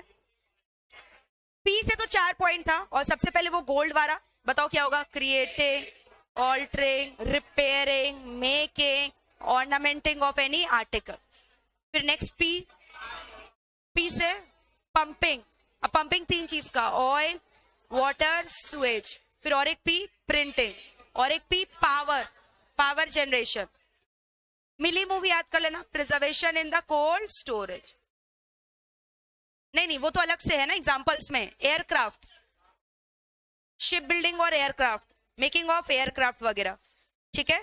फिर अब बहुत सारे एग्जांपल डिस्कस किए। सॉल्ट, सी वाटर से सॉल्ट बनाना, पिडीज बनाना, पिडी बनाई ले, क्या होगा? Manufacturing process. Imparting of education और training, very good. News reading, picture making, peeling of prawn, manufacturing process है क्या? Converting latex into rubber, stitching of old gunny bags जिससे जूट बैग्स बन रहा है, primary and secondary packaging of raw material और finish goods. हो गया सब, जबरदस्त। फैक्ट्रीज एक्ट, डेट बताओ, डेट ऑफ इनैक्टमेंट।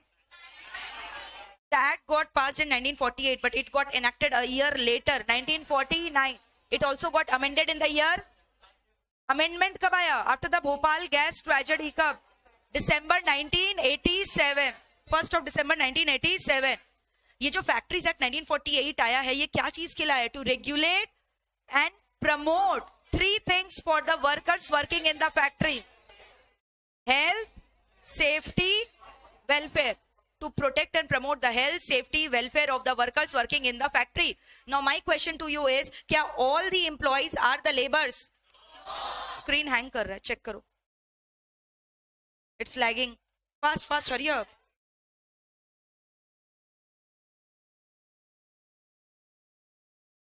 जल्दी करो. Is it okay now? Monitor करते रहना. अभी ठीक है, फिर गायब हो। Is it okay now? Number 2, pumping of oil, fuels, water. ठीक है, फिर पी से और 2 point, power, printing, preservation in cold storage, construction of ship, aircraft etcetera, vessel, एक ही बात है। ठीक है, फिर हम लोगों ने डिस्कस किया था, एक बात बताओ, मैं अभी आपको पूछ रही हूँ, आप मुझे आइडेंटिफाई करना क्या ये मैन्युफैक्चरिंग प्रोसेस है कि नहीं। Converting latex into rubber, making of bidis, bidi बनाना मैन्युफैक्चरिंग प्रोसेस है। सीख गए क्या बनाना? ठीक है।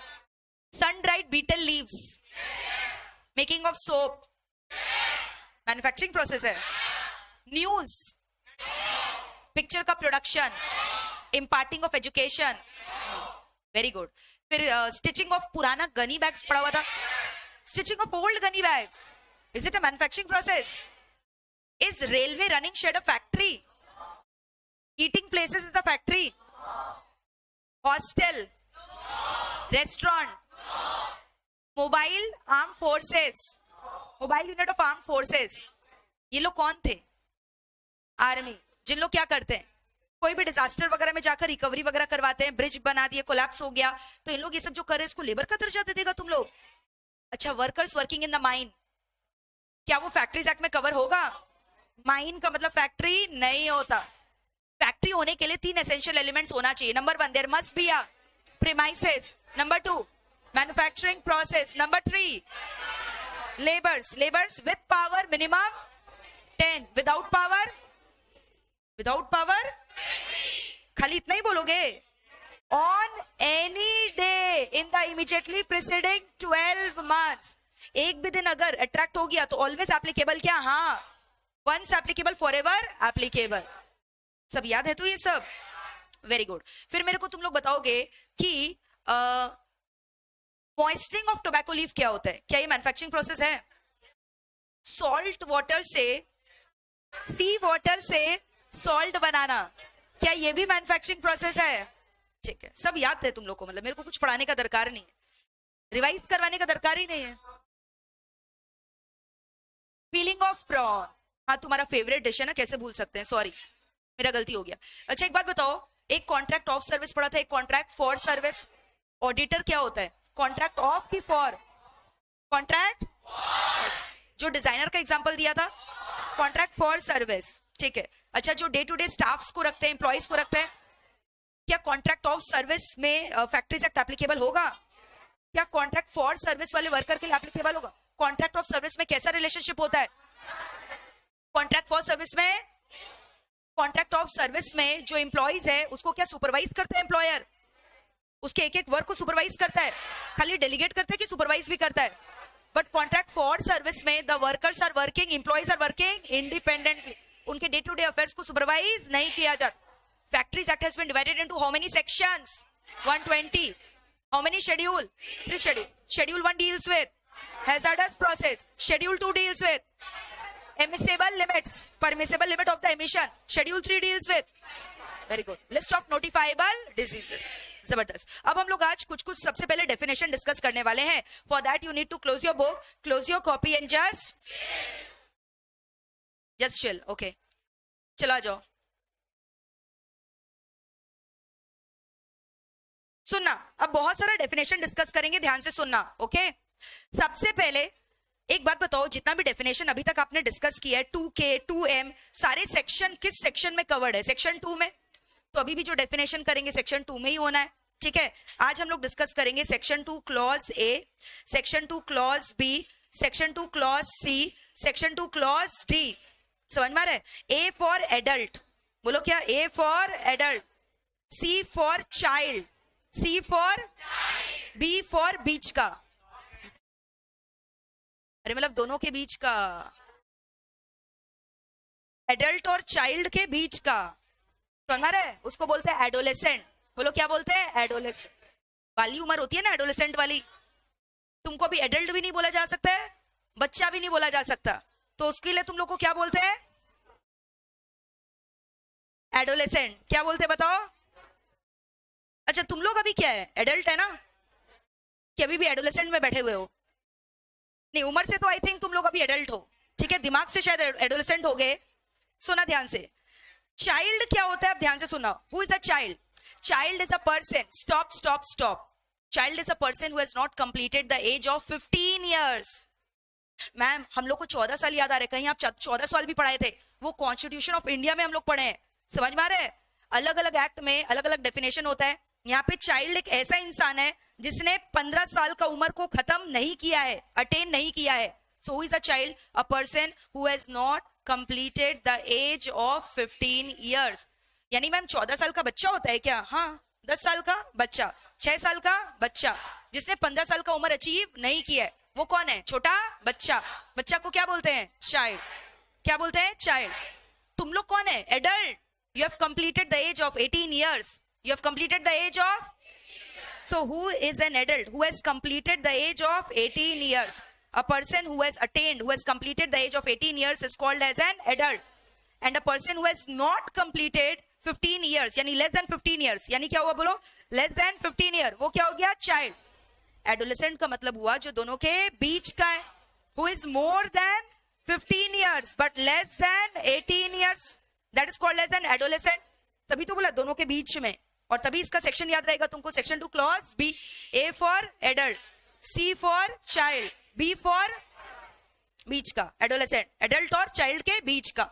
तो ये सब डेफिनेशन मैम आता है क्या एग्जाम में? हाँ, मेरे को शौक तो पड़ा नहीं है ऐसे पढ़ाने का, आता है तभी पढ़ा रहे हैं, ठीक है। तो वापस से मेरे को बताओ, अगर मान लो तुमको चाइल्ड का डेफिनेशन बोलेगा फैक्ट्रीज एक्ट में, क्या बोलोगे? Child is a person who has not completed the age of 15 year. Adult is a person who has not completed the age of 18 years. Adolescent is a person who has completed the age of 15 years but not completed the age of 18 years. Are we through with this? सुनना, पता है तुम लोग young भी नहीं है। क्या बोल रहे हैं मैम? हम लोग इतने यंग नौजवान हट्टे कट्टे हैं एकदम। But let me tell you, as per factories act आप लोग यंग नहीं हो, सॉरी टू से दैट, मतलब बूढ़े भी नहीं हो यार, ठीक है। यहाँ पे फैक्ट्रीज एक्ट में यंग का मतलब इन लोग बोला है या तो चाइल्ड या तो एडोलेसेंट। यंग किसको बोलते हैं बताओ? अब बताओ, क्या आप लोग यंग हैं? तुम लोग अपने आप को यंग बोलता है? अच्छी यंग नहीं है तुम लोग। फैक्ट्रीज एक्ट में तुम लोग यंग नहीं है, ऐसे तुम लोग यंग होगा। फैक्ट्रीज एक्ट के डेफिनेशन में तुम लोग यंग है कि नहीं है? क्या तुम अपने आप को छोटे बच्चे समझते हो क्या? छोटी बच्ची हो क्या? क्या एडोलेसेंट हो क्या? हाँ एडोलेसेंट हो तुम। तुम्हारा 18 साल खत्म नहीं हुआ है, झूठी उम्र को मत छुपाओ, समझ में आ रहा है? लड़की लोग का आदत होता है सुना, तो चाइल्ड और एडोलेसेंट जो बच्चा है उसको हम लोग क्या बोलते हैं बताओ? यंग। यानी तुम लोग यंग है क्या? तुम लोग यंग नहीं है। अभी तक हम लोग 4 डेफिनेशन लर्न कर लिए, हो भी गया हंसते हंसते, 4 डेफिनेशन हो गया। क्या क्या चीज का? Adult, adolescent, child, young. Next definition discuss करवा रहे हैं, हैजार्डस प्रोसेस। बोलो किसका? Hazards process. Hazards process is nothing but a process which you don't think dangerous to the health of the worker. एक ऐसा प्रोसेस जो वर्कर के health के लिए क्या है? डेंजरस। और आपने पढ़ा है शेड्यूल 1 में लिस्ट ऑफ हैजार्डस प्रोसेस लिखा है, यानी हैजार्डस प्रोसेस का लिस्ट कहां पे स्पेसिफाइड है? Schedule 1 of the factories act 1948। So hazardous process क्या है? वापस से बोलो, hazardous process are those processes which are harmful for the workers and whose name is specified in the schedule 1, whose name is specified where? schedule 1 of the factories act 1948। तो और एक definition आपने learn कर लिया। अब exam में क्या होता है ना, 2-2 मार्क्स का सब डेफिनेशन आता है, 3 तो कोई भी डेफिनेशन दे देगा, कर लोगे क्या? बोलो हैजार्डस प्रोसेस क्या बोलोगे? ऐसा प्रोसेस जो वर्कर्स के लिए क्या है? डेंजरस। वर्कर्स के लिए क्या है? डेंजरस। और जिसका लिस्ट कहां पे स्पेसिफाइड है बताओ? शेड्यूल 1 किसका? कंपनीज एक्ट का। शेड्यूल 1 किसका? Factories act 1948। So schedule 1 specifies the list of the hazardous processes. तो ये डेफिनेशन दिया हुआ है किसका बताओ? hazardous process का। तो hazardous process भी done done done done done. एक डेफिनेशन और करवाएंगे आप लोगों को ऑक्यूपायर का। किसका बताओ? Occupier. Now who is this occupier? Factory का पूरा जिम्मेदारी एक इंसान को तो लेना पड़ेगा। कल को फैक्ट्री में कुछ भी कांड होता है तो हम लोग किसको जिम्मेदार ठहराएंगे? इस ऑक्यूपायर को। Who shall be the person who will be taking the liability of providing the 3 important measures? Health, safety, welfare. तुम लोग मान लो तुम लोग सब लेबर है, वर्कर लोग है, फैक्ट्री में तुम लोग किसके पास जाकर अपना दुखड़ा रोएगा? कोई तो इंसान होना चाहिए, ऑक्यूपायर। मान लो ये एक वर्कर है, इसके संग बहुत ही गंदा ट्रीटमेंट हुआ है, इसको एकदम काल कोठरी में बंद कर दिया गया है, इसको एप्रॉन वगैरह भी ढंग से नहीं दिया गया है, पूरा केमिकल में काम कर रही है, बिना एप्रॉन के, बिना ग्लेयर्स के। ग्लेयर्स मतलब काला चश्मा जचता वे तेरे गोरे मुखड़े पे, सुना रहे? अरे गाना आया था ना कटरीना कैफ का, कौन सा गाना था बताओ तो?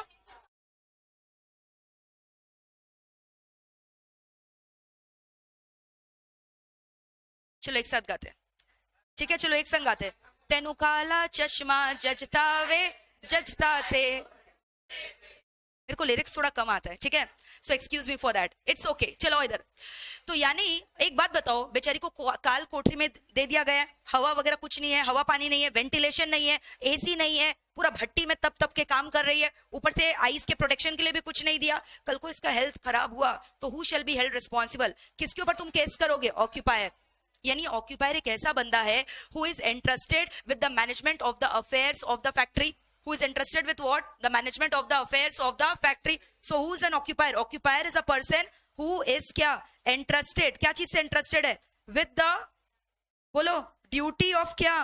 Management of affairs of the factory. क्या मैनेज करेगा फैक्ट्री का बताओ? अफेयर्स को। नहीं, तुम्हारा वो वाला अफेयर नहीं जो तुम चला रहे हो, समझ में आ रहा है? अफेयर आते ही मतलब ऐसे लगता है तुम्हारा कोई दर्द बाहर आ रहा है, ऐसा क्या हुआ है तुम्हारे संग लाइफ में, समझ में आ रहा है? We are not talking about that affair which you are having daily, I think, okay? यहाँ पे हम लोग ऑपरेशंस ऑफ द फैक्ट्री का बात कर रहे हैं, तुम्हारा अफेयर का बात नहीं कर रहे हैं जो तुम्हारा चलता रहता है, समझ में आ रहा है? हम लोग कौन सा अफेयर का बात कर रहे हैं? फैक्ट्री। तुम इतना ब्लश क्यों कर रहे हैं? ये लोग साइलेंट किलर्स लोग होते हैं, समझ में आ रहा है? एकदम मतलब अलग ही दुनिया में अपना आराम से एकदम धीमा धीमा मुस्कुराहट जो है दिखा रहा है, अंदर ही अंदर कुछ चल रहा है इसके। क्लियर? तो ऑक्यूपायर कौन हो गया मेरे को बताओ? Occupier is a person who is interested with the day to day management of the factory. In fact he is liable towards the workers working in the factory. He is a person who is going to ensure the health, safety and welfare of the worker. ये एक ऐसा बंदा है जो worker लोग का health, safety और welfare के बारे में ध्यान रखेगा। Are we through with this? अब एक बात बताओ मैम, मान लीजिए आपका जो फैक्ट्री है ना वो एक फर्म है। You know what is a firm? अरे पार्टनरशिप फर्म। तो अगर पार्टनरशिप फर्म है तो ऑक्यूपायर कौन बन सकता है? पार्टनर। कौन बनेगा बताओ? Partner. Any one of the partner can become the occupier of the factory. सारे पार्टनर को ऑक्यूपायर बनने का दरकार नहीं है यार। मान लो 10 तो पार्टनर है, 10 जन आ जाएगा क्या डेली फैक्ट्री में लेबर लोग को देखने के लिए कि इन लोग को ठीक से हम लोग ट्रीटमेंट दे रहे हैं कि नहीं? एक तो कोई भी पार्टनर ध्यान रखेगा, तो वो पार्टनर को क्या बोलेंगे? Occupier. So in case the factory is a partnership firm, who can become the occupier? Any one partner working in the partnership firm can be the occupier. बुद्धि लगाओ और बताओ, अगर आपका फैक्ट्री एक कंपनी है, क्या है मेरे को बताओ? मे be a private company, may be a public company, तो कंपनी का मैनेजमेंट तो कौन संभालता है बताओ ना? डायरेक्टर। तो ऑक्यूपायर कौन होगा? Any one of the director. कोई भी डायरेक्टर बन जाएगा। कि शेयर होल्डर को ऑक्यूपायर बनाना चाहिए? क्या शेयर होल्डर का एंगेजमेंट रहता है डे टू डे अफेयर्स में? शेयर होल्डर तो कौन होते हैं? मालिक लोग, समझ में आ रहा है? मैनेजमेंट कौन संभालता है? डायरेक्टर लोग। तो कोई भी एक डायरेक्टर को उठाकर ऑक्यूपायर बना देना। तो अगर फैक्ट्री कंपनी ऑपरेट कर रहा है तो any one of the director can become the occupier. But if it is a partnership firm then any one of the partner can become the occupier. समझ में आ रहा है? लेकिन लेकिन लेकिन अगर कोई ऐसा ऑर्गेनाइजेशन है which is owned and controlled by the CG, सरकार देख रहा है उसको, CGSG, may be it may be a government company. Government company में at least 51% of the stake is held either by paid up share capital. कौन hold करता है? Either by CG और एसजी और वन और मोर एसजीज और both, partly by CG partly by SG. ठीक है? तो अब ध्यान से सुनना, अगर organisation is owned by CG तब इन दैट केस ऑक्यूपायर कौन होगा? Any officer who has been employed by the CG to discharge the duty of occupier. कोई भी पर्सन जिसको रिस्पॉन्सिबिलिटी किसने इंटरेस्ट किया है? सरकार। Any person who has been duly appointed by the CG, any person duly appointed by the government, any person duly appointed by the government. CG जरूरी नहीं है। अब जैसे बंगाल का बात करो, सीजी कहां से ऑक्यूपायर अपॉइंट करेगा? यहाँ तो दीदी छोड़ेगी ही नहीं, समझ रहे? अगर फैक्ट्री कोई बंगाल का फैक्ट्री है वहां पे दीदी तो अपॉइंट करेगी ऑक्यूपायर को। तो दीदी कौन है? सीजी की एसजी? मैम कौन सी दीदी? हाँ, समझ रहे? ठीक है? तुम लोग करती क्या है वो? What is wrong with her, God knows. समझ में आ रहा है? तो योर चीफ मिनिस्टर, ठीक है, your honourable miss Mamata Banerjee, duly appointed by the government. तो ऑक्यूपायर का डेफिनेशन ना बहुत बार 3 से 4 मार्क्स का आता है एग्जाम में। तो क्या लिखोगे 3 से 4 मार्क्स के लिए? सबसे पहले लिखना पहला point, occupier means a person who is responsible for क्या, managing the day to day affairs of the factory. He is responsible for providing क्या, 3 basic things to the worker working in the factory, that is health, safety, welfare. फिर उसके बाद लिखोगे कि अगर एक factory company है तो director can be the occupier, अगर एक पार्टनरशिप फर्म है तो partner can be the occupier, और अगर controlled by CGA then any person duly appointed by the government can become the occupier. लिख लोगे यहां तक? अब एक चीज ध्यान से सुनना, तुमको क्या लगता है अगर कुछ भी ये लेबर, ये बात याद है तुम लोग, लेबर काल कोठरी में काम कर रही थी विदाउट काला चश्मा के, विदाउट एप्रॉन के, सही में ना कुछ एक्सीडेंट हो गया, मशीन में काम कर रही थी, मशीन तेज तेज चल रहा था, अंधेरा भी हो रखा था, लाइटनिंग भी नहीं था, और ओवर क्राउडिंग हो रखा था वर्कर्स का। फिर पता है क्या हुआ? जो नहीं होना था वो हो गया। अरे वाह, क्या हो क्या रहा है? पासिंग द पिलो हो रहा है क्या? पासिंग द पर्सन हुए जा रहा है लग रहा है जब से। चलाओ इधर फोकस करो।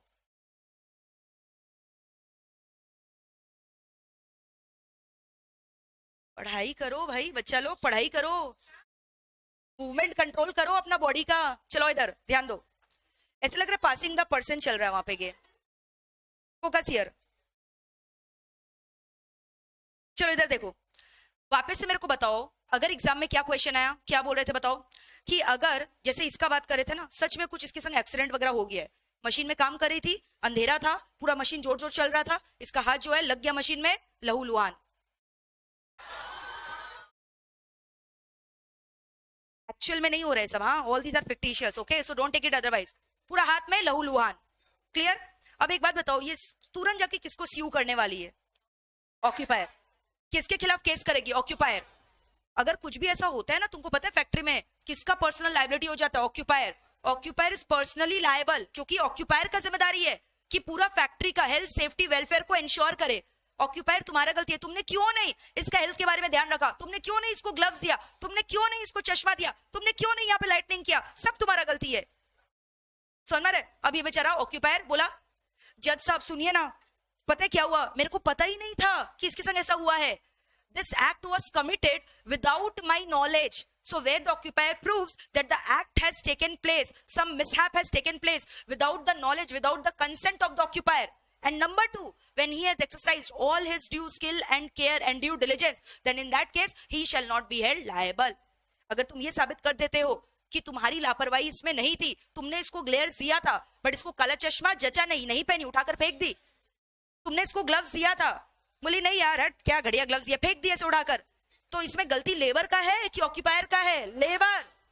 और ये भी साबित कर दिया कि हम बीच बीच में जाकर इन लोग को देखते थे, सुपरवाइज करते थे, तब तुरंत ग्लव्स पहन लेती थी, और जब ये हादसा हुआ तब ये ग्लव्स नहीं पहनी हुई थी, तो गलती किसका माना जाएगा बताओ? तो generally speaking occupier will always be held liable, but as per section 101 Shagun का कौन सा सेक्शन है बताओ? Again this is getting hanged यार, फ्लो टूट जा रहा है आज क्लास का। चलो स्टार्ट करें क्या? हाँ, हम लोग क्या डिस्कस कर रहे थे, कहां पे थे, जल्दी से बताओगे? एक बार यूट्यूब में चेक कर लो, एवरीथिंग इज परफेक्ट और नॉट? यूट्यूब में ठीक है सब?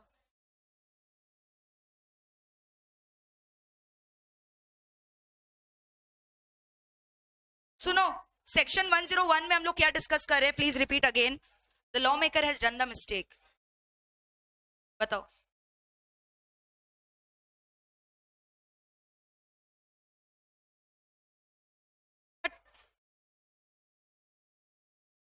एक बात बताओ, चाइल्ड के लिए क्या बोला है? जो 15 साल अचीव नहीं किया है, और एडोलेसेंट के लिए क्या बोला है? जो 15 साल के ऊपर का है। तो एग्जैक्ट 15 को कहां डालोगे? कहां डालोगे? Who has not completed the age of 15 बोल रहा है, Bingo 15, act is silent on that, child में ही डालना। नहीं, एक्ट में नहीं लिखा है उसके बारे में, कभी इतना दिमाग ही नहीं लगाओगे ना, क्योंकि ऐसा कभी क्वेश्चन ही नहीं आता है, बट फ्लॉ है, मैंने आपको बता दिया। लिख लिया एडल्ट तक? याद है लास्ट क्लास मैंने तुमको बोला था आज पूरा धागा खोल के हेल्थ के बारे में पढ़ेंगे, आज वो दिन है। एक एक प्रोविजन का धागा खोल खोल के तुमको एकदम इन डेप्थ पढ़ाएंगे हम, क्योंकि तुम्हारे बुक्स में है, इसीलिए। हेल्थ कैसे इंश्योर करोगे, आज सीखोगे। हेल्थ के लिए हाइजीन चाहिए, हाइजीन के लिए तो तुमको पता है क्या क्या करना पड़ता है। यहां तक हो गया क्या? Everyone has done till here? Young लिखो, यंग कौन? Either a child or an adolescent. Section 2 clause D. Hazardous process देख रहे हो, CBA, clause CB, which can cause injury, and list is mentioned where? Schedule 1.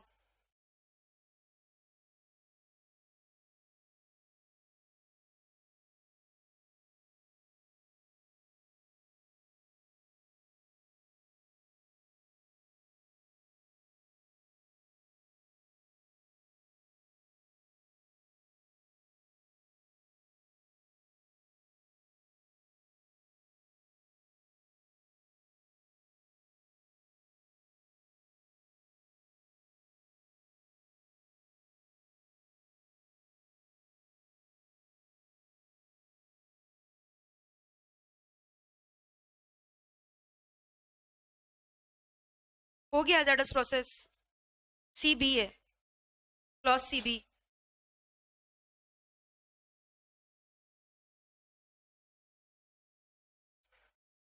इसके बाद occupier लिखोगे।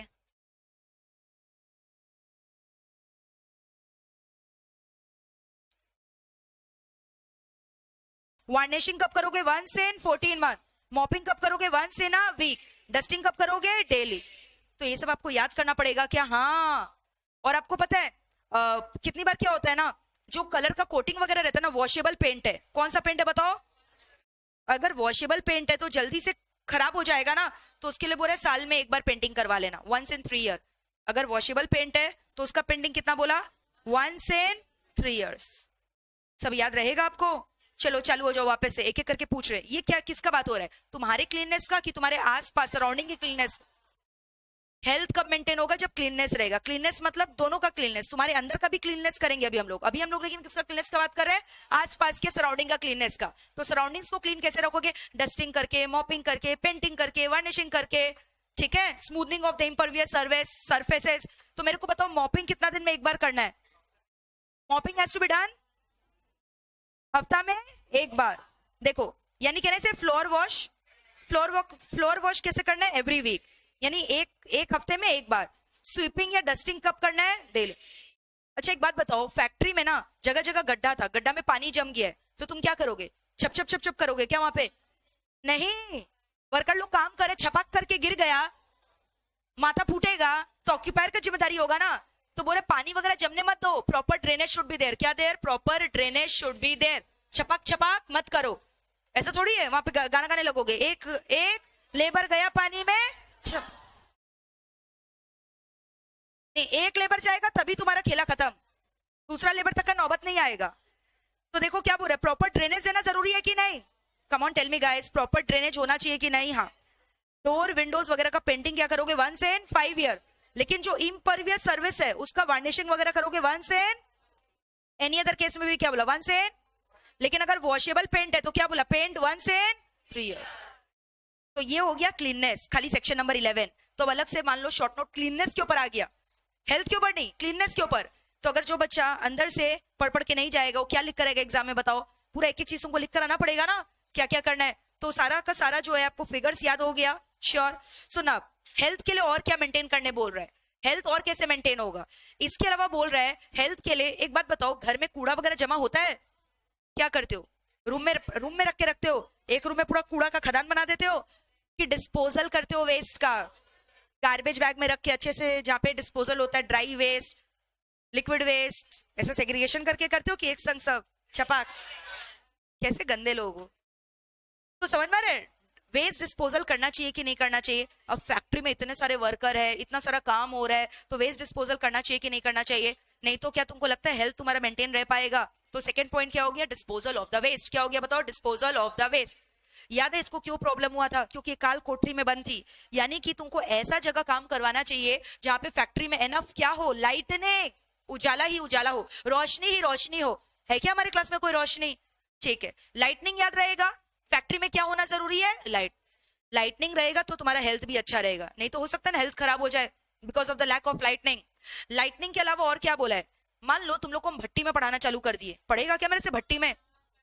हम मेरे से पढ़ लेगा, लेकिन वर्कर लोग फैक्ट्री में काम करेगा क्या? भट्टी, you understand, very high temperature. अभी भट्टी तो बना हुआ है, 50 डिग्री चल रहा है बाहर, उन लोग को 80 डिग्री में तुम लोग काम करवा रहे हैं, 80 डिग्री के तापमान में। लेबर लोग चक्कर खा के गिरेगा कि नहीं गिरेगा बताओ? डिहाइड्रेशन होगा। तो don't you think proper ventilation should be there, temperature controlled environment should be there, higher air conditioning should be there. और अगर मान लो एकदम अचानक से तुम 1 डिग्री में उन लोग से काम करवा रहे हो, ना तो ज्यादा ठंडा होना चाहिए ना तो ज्यादा गर्म, यानी टेम्परेचर कंट्रोल करने का इंस्ट्रूमेंट होना चाहिए। अच्छा, ह्यूमिडिफायर लगा दो ना वर्कर लोग के लिए। तुम लोग अपना घर में लगाए चाहे नहीं लगाए, फैक्ट्री ओनर, तुम लोग लेबर लोग के लिए पक्का से ह्यूमिडिफायर लगा देना। ह्यूमिडिफायर, यू अंडरस्टैंड क्या होता है ह्यूमिडिफायर? एयर को क्लीन कर देता है ना, पोल्यूटेंट से डस्ट फ्री बना देता है। बहुत जन आजकल घर में ह्यूमिडिफायर लगाते हैं, डॉक्टर्स रिकमेंड करते हैं। जिसको एस्थमा, एलर्जी ये सब का प्रॉब्लम होता है, ह्यूमिडिफायर एक मशीन आता है ना, हाँ काइंड ऑफ दैट ओनली। तो बोल रहे हैं, सोचो फैक्ट्री में लेबर लोग जो काम कर रहे हैं उन लोग के लिए ह्यूमिडिफायर लगाओ अलग से, एयर कंडीशनिंग का फैसिलिटी दो। फिर अलग से बोल रहे हैं प्रॉपर टेम्परेचर कंट्रोल एनवायरमेंट दो। और तो और ऐसा नहीं है चारों तरफ से तुमने जो है अंधेरा कर दिया, लाइटिंग फैसिलिटी दो, चारों तरफ से तुमने बंद कर दिया। उन लोग का दम घुट गया काम करते करते, खुला सांस लेने के लिए वेंटिलेशन का प्रोविजन बनाओ। हवा पानी पास होना चाहिए ना, तो there should be proper ventilation. ये सब रहना चाहिए वर्कर के हेल्थ के लिए। और तो और इसके अलावा ड्रिंकिंग फैसिलिटी दो, पानी पीने का। लोग क्या सोचा, समझ में आ रहा है?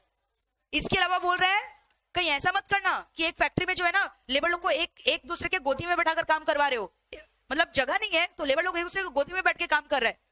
Over crowding should not be there. क्या शुड नॉट बी देयर बताओ? सोचो, ओवर क्राउडिंग के लिए लिमिट भी बता दिया है, 14.2 cubic metre space should be utilise for 1 person. क्या हो गया यार तुम लोग को? मतलब ऐसा लग रहा है इतना प्रोविजन तो तुम लोग को लग रहा होगा हम लोग को ही अपने घर में नहीं मिलता है, इससे अच्छा हम लोग फैक्ट्री में क्यों ना शिफ्ट हो जाए। लेबर लोग के लिए इतना प्रोविजन है, ठीक है? तो proper ventilation, air conditioning, humidifier, और बोलो लाइटनिंग फैसिलिटी, ड्रिंकिंग फैसिलिटी, पानी पीना, ठीक है? बोलो अरे वाह, बार वगैरह भी रहेगा वहां पे, क्या बात है?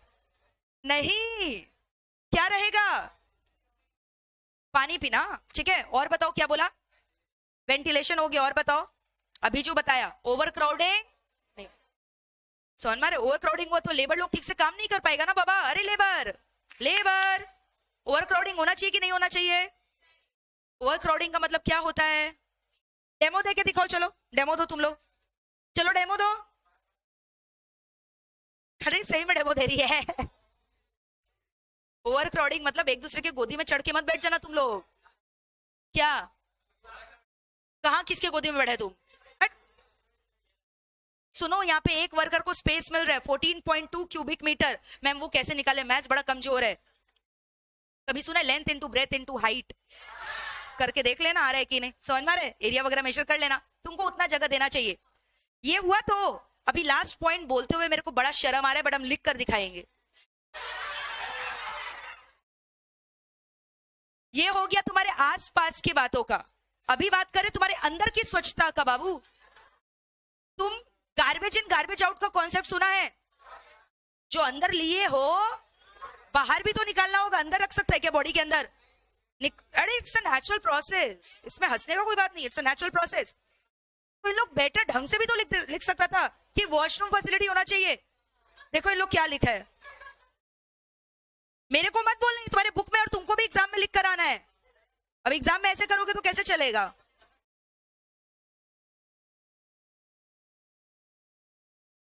समझ गए क्या होता है इसको? मेरे को नहीं लगता इसको और खोल के बताना चाहिए।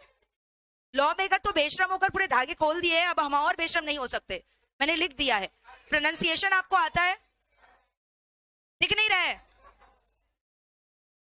बाहर जाओ तुम, दिख जाएगा। समझ में आ रहा है? क्या है? क्लियर है?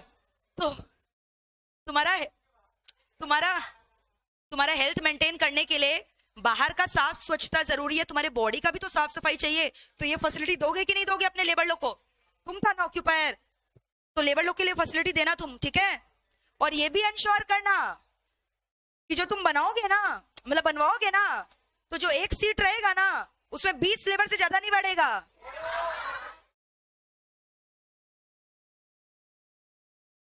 हम तुमको एक संग बैठने बोल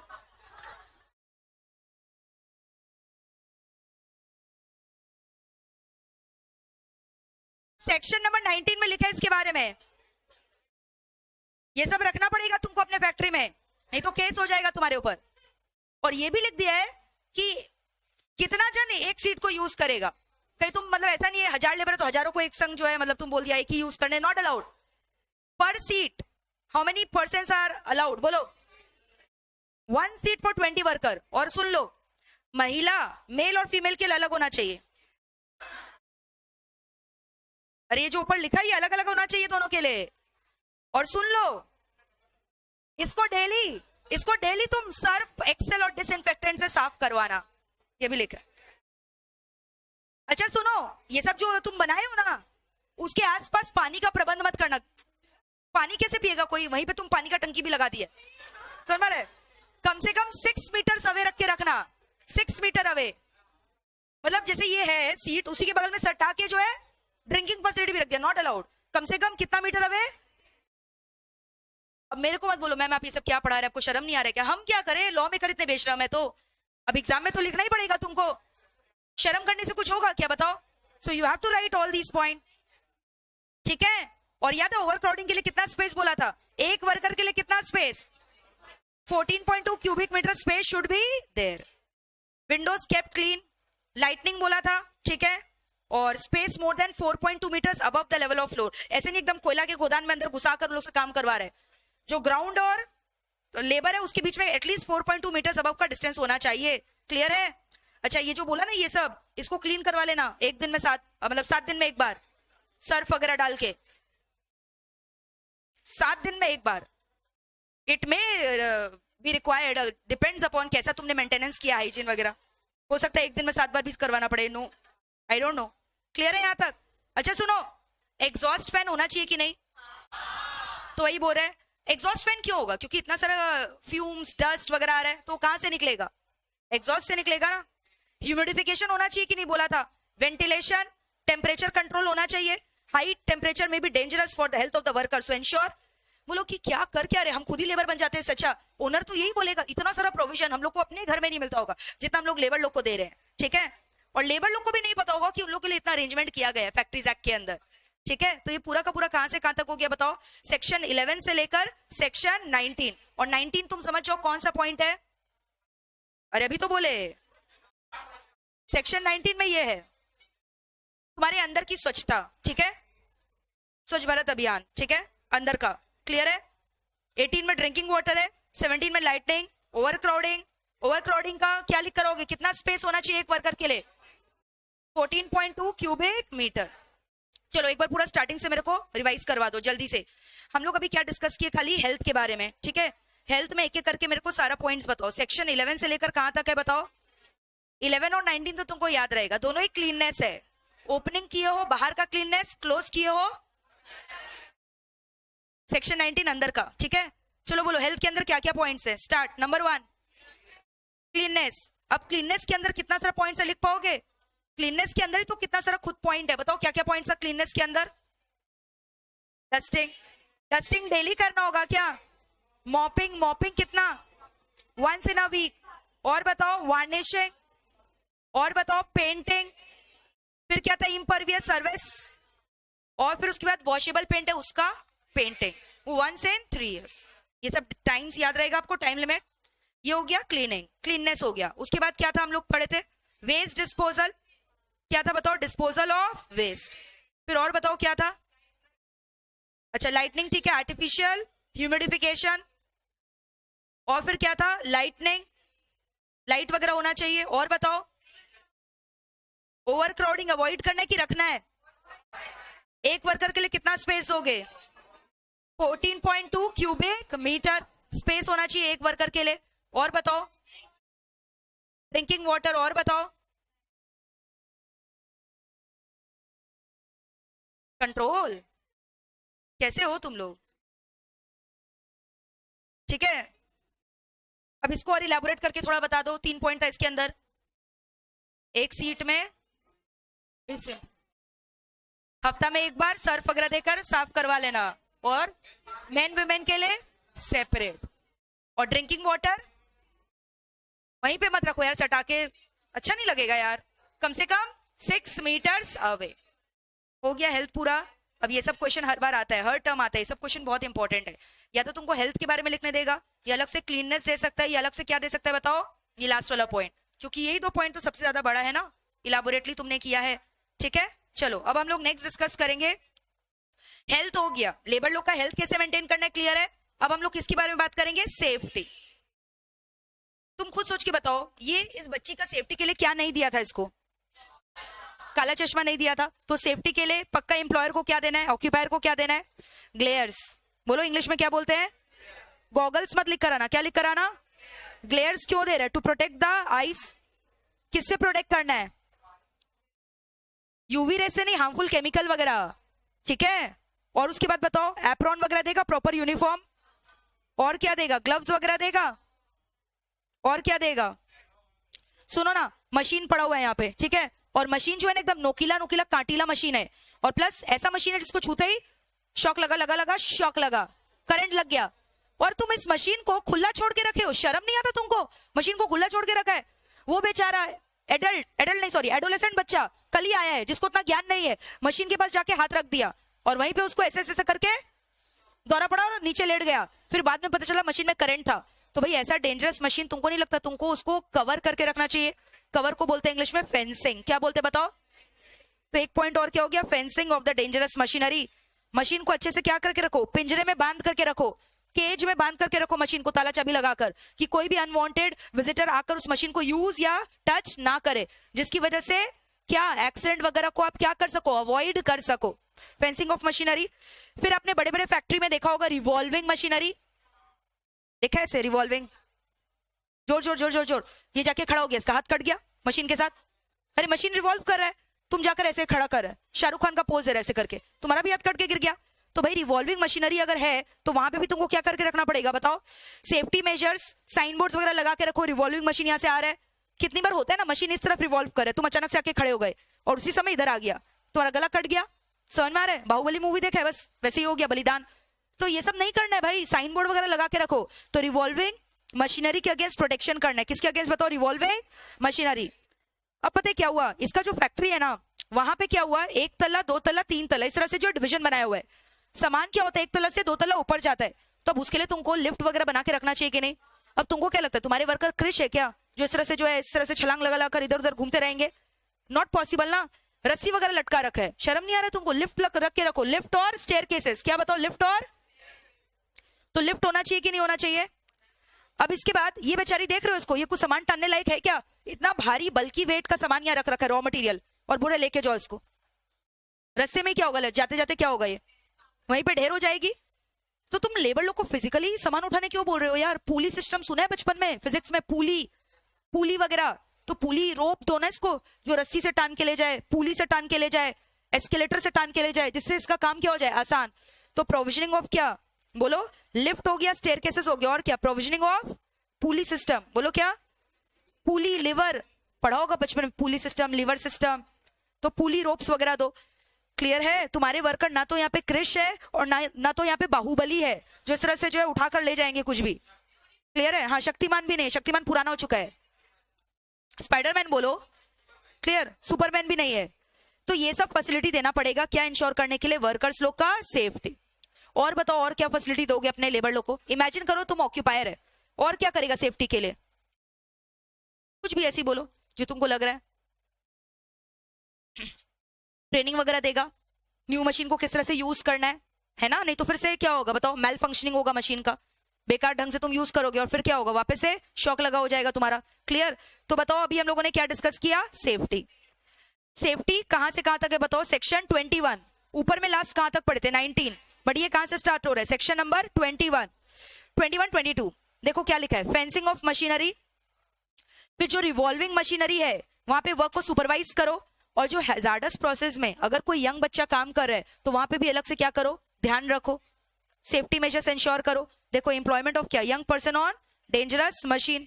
फिर उसके बाद क्या बोल रहा है, अच्छा कितनी जगह ना गड्ढा है, तो गड्ढा को क्या खोल के रखोगे कि ढक के रखोगे, कि खोल के रखोगे, आओ गिरो इसके अंदर, फिर मजा देखेंगे हम। तो पिट्स वगैरह जो है ना, पिट्स ओपनिंग, इसको क्या करके रखना है, कवर। एक्सेसिव वेट के लिए मैंने क्या बोला, पुली लिवर सिस्टम। आइस के प्रोटेक्शन के लिए क्या बोला, ग्लेयर्स। फ्यूम्स गैसेस के अगेंस्ट ग्लव्स वगैरह देके रखो, रिवॉल्विंग मशीनरी, फ्लोर और क्या देके रखो, स्टेयर केसेस वगैरह, ठीक है। फिर बोल रहे हैं striking gear end devices for cutting of power, कहीं अचानक से अगर तेज से कोई इलेक्ट्रिक करंट वगैरह शॉक वगैरह आ रहा है तो कोई पावर बटन होना चाहिए ना ऑफ करने का, जिससे कनेक्शन टूट जाए और इलेक्ट्रिक का जो फ्लो है वो क्या हो, रुक जाए। तुम देखते हो आजकल तो एमसीबी लगा हुआ रहता है हर जगह, मेन सर्किट ब्रेकर, जहाँ ज्यादा सरप्लस फ्लो होता है तो अपने आप वो गिर जाता है। पता है कि नहीं है सब आपको? लोग बड़े बड़े फैक्ट्रीज में सर्किट ब्रेकर वगैरह लगा के रखते हैं। तो ये सब हम लोग का क्या हो गया, मेरे को बताओ, safety measures for the worker. क्या हो गया बताओ, safety measures for the worker. Clear है सेफ्टी मेजर्स। अब हम लोग बात करेंगे किसका, वेलफेयर। अब वेलफेयर में गजब ही बोला है। वेलफेयर में पता है क्या बोला है कि लेबर लोग को ना धोने का, सुखाने का, बैठने का, सोने का, खाने का, पीने का तो हो गया ना ऊपर, और अगर तबीयत खराब हो गया तो दवा दारू करने का फैसिलिटी प्रोवाइड करो। बोल रहे पहले तुम लोग एक काम करो, नहा लो और फिर धो लो। अरे कपड़ा धो लो, नहा के कपड़ा धोते हो ना। अरे अब जो लेबर लोग फैक्ट्री में रहता है उन लोग कपड़ा धोने क्या गंगा नदी में जाएगा क्या? तो फैसिलिटी दो लोग को। समझ में आ रहा है क्या चीज का बताओ, वॉशिंग। ऐसे ही लिख कर आना है, धोने का फैसिलिटी। धोने को इंग्लिश में क्या बोलते हैं, वॉशिंग। अब कपड़ा धो लिए हो, तुम्हारे ऊपर सुखाए क्या ऑक्यूपायर? कहाँ है ड्राइंग फैसिलिटी? कुछ रस्सी वगैरह टंगाओ जहाँ पे हम लोग कपड़ा सुखाएंगे। तो वॉशिंग फैसिलिटी, फिर ड्राइंग फैसिलिटी। यार आज बहुत काम कर लिया, कपड़ा धोया सुखाया, थक गए, बैठने का फैसिलिटी दो, सिटिंग फैसिलिटी। इमेजिन करो अपने आप को, पहले कपड़ा धोया है तुम लोग, फिर सुखाया है, पसीना आ रहा है, अब चाह रहे क्या, बैठ जाए। बैठने को इंग्लिश में क्या बोलते हैं, सिटिंग। यार बैठे बैठे कमर अकड़ गया यार, सोने का जगह दो, शेल्टर रूम। हम लोग लेट कर सो जाए, शेल्टर रूम नहीं, मसाज वगैरह के लिए नहीं बोला है, वो तुम्हारा प्री अजम्पशन है। शेल्टर रूम, ठीक है। अब तुम सो गए हो, अब उड़ गए हो, अब यार उड़ गए हो तो भूख लगेगा कि नहीं, इतना देर से सो लिए, काम कर लिए, तो अब क्या बोल रहा है, खाने का प्रबंध करवाओ। कुछ ज्यादा ही खा लिए, पेट खराब हो गया यार, फर्स्ट एड का फैसिलिटी दो। याद रहेगा? इमेजिन कर लिया अपने आप को, पहले तुम लोग क्या किया बोलो, कपड़ा धोया, फिर क्या किया, सुखाया, फिर क्या किया, बैठ गया, फिर क्या किया, सो गया, फिर क्या किया, फिर ज्यादा खा लिया, फिर क्या चाहिए, फर्स्ट एड। मेडिसिन वगैरह खाओगे ना फर्स्ट एड के लिए, समझ में आता है? अब इसी बीच में एक महिला आई हमारे पास, बोली कि हम कैसे काम करें फैक्ट्री में, मेरे तो छोटे मोटे नन्हे मुन्ने बच्चे हैं, उनको क्या करें? बोला उनको भी ले आओ, ले आओ उनको भी। समझ में आ रहा है? उनके लिए यहाँ पालना बिछा देंगे। उनके लिए क्या बिछा देंगे? पालना को बोलते हैं क्रैचेस।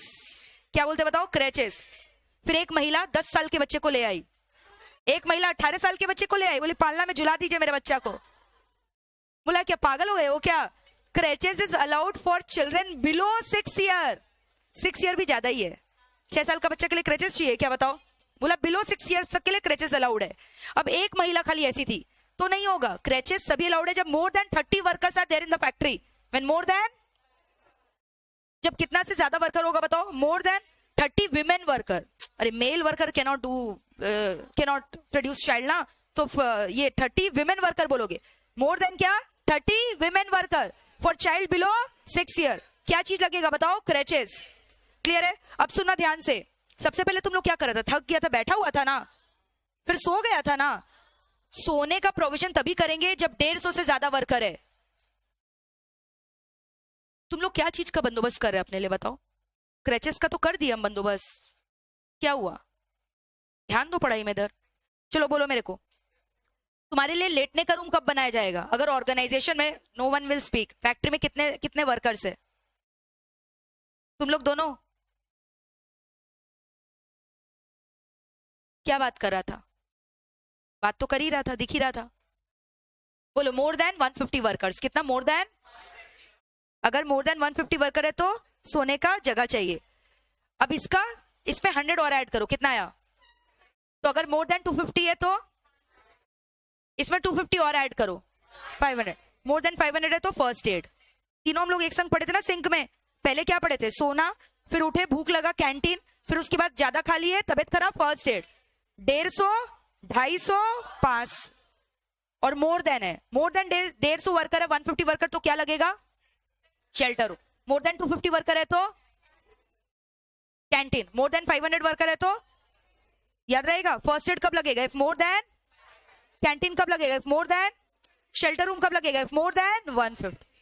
तो वेलफेयर का सारा प्रोविजन याद हो गया क्या? वेलफेयर अगर आएगा तो क्या क्या लिखोगे सबसे पहले? अरे धो, कपड़ा धो जल्दी से। धो लिए, फिर क्या करोगे? सुखा लिए, अब क्या करोगे? थक गए बैठे बैठे, अब क्या करोगे? थक गए सोते सोते, अब क्या चाहिए? ज्यादा खा लिए, फर्स्ट एड। अच्छा, एक विमेन ऐसी भी है जिसके बच्चा है, छोटा बच्चा के लिए, छोटा यानी कितना? लेकिन महिला वर्कर कितनी होनी चाहिए कम से कम?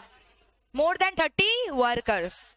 और फर्स्ट एड अप्लायंसेस कब देंगे? जब मोर देन, खाना पीना उसका आधा, मोर देन 250, और शेल्टर मोर देन 150। याद रहेगा आपको ये सब? So this completes your provision of health, safety and welfare.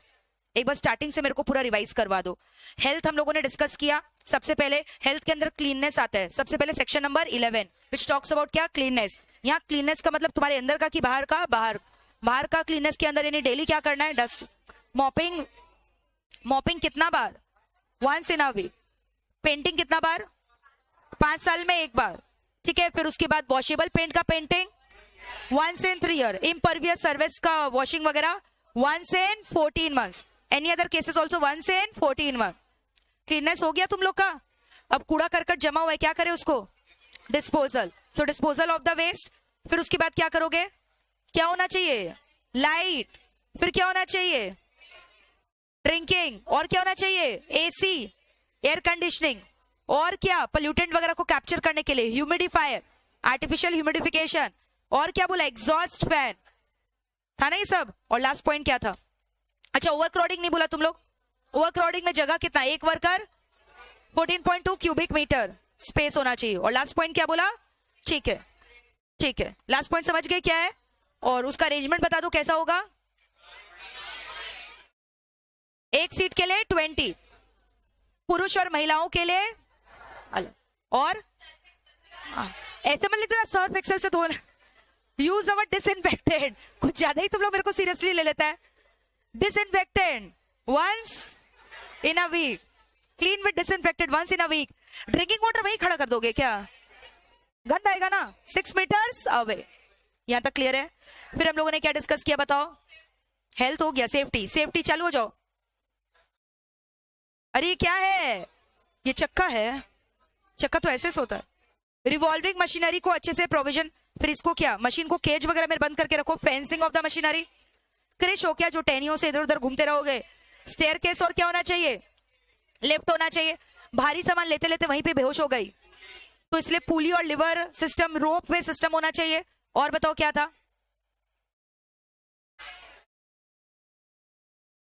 Gloves, appro. हो गया सारा पॉइंट, ठीक है। लास्ट क्या बचा बताओ? वेलफेयर। सबसे पहले जल्दी से करो।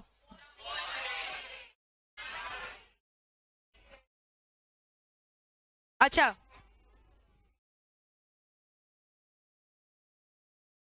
क्रैचेस। पालना को कैसे एक्ट करोगे? अच्छा ये अच्छा नहीं लगे यार।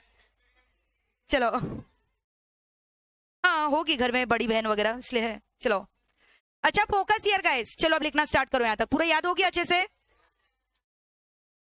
लिखना स्टार्ट करो।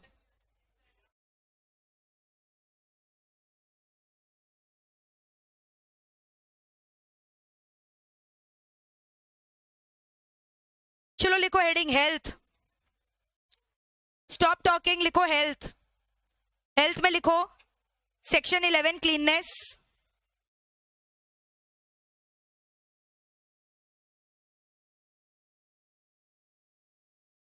ये तुमको सारा सेक्शन बट याद करने का दरकार नहीं।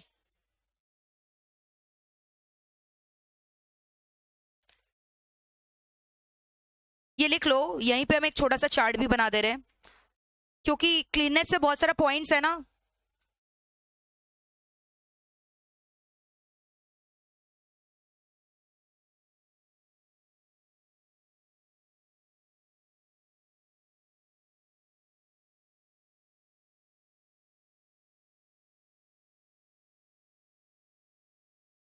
Guys stop talking, focus on writing. ठीक है, इतना बातचीत मत करो, जल्दी जल्दी लिखो।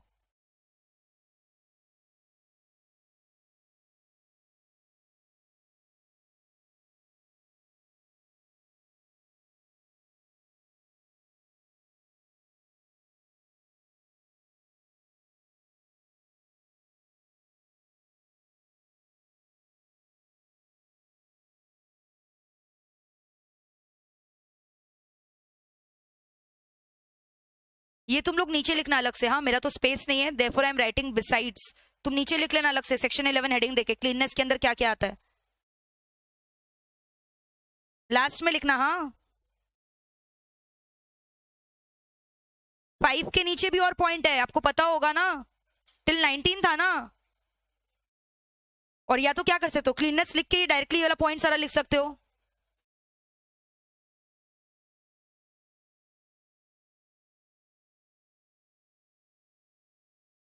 कहां तक लिखे हो, ठीक है लिखो। आर्टिफिशियल ह्यूमिडिफिकेशन हो गया, फिर ये पॉइंट्स लिख लो सारा, ओवर क्राउडिंग, लाइटनिंग,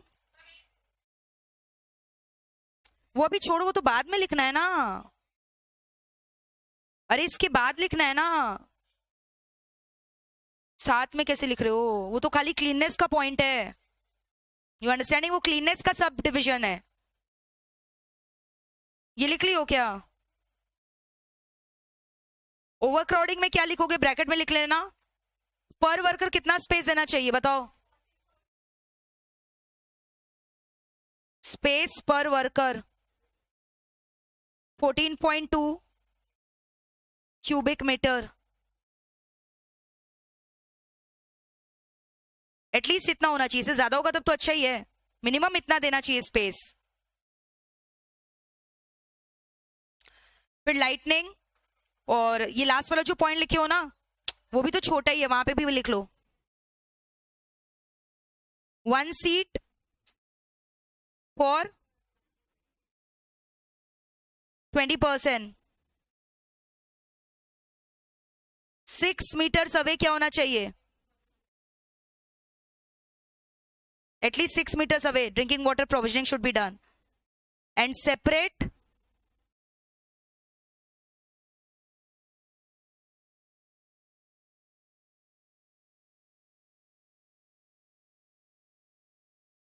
लिख लो।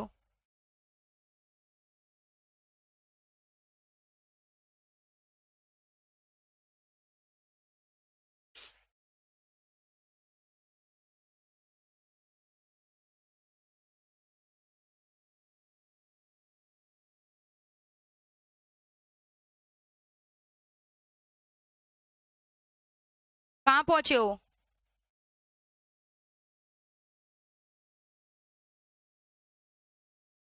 लास्ट पॉइंट बोलो।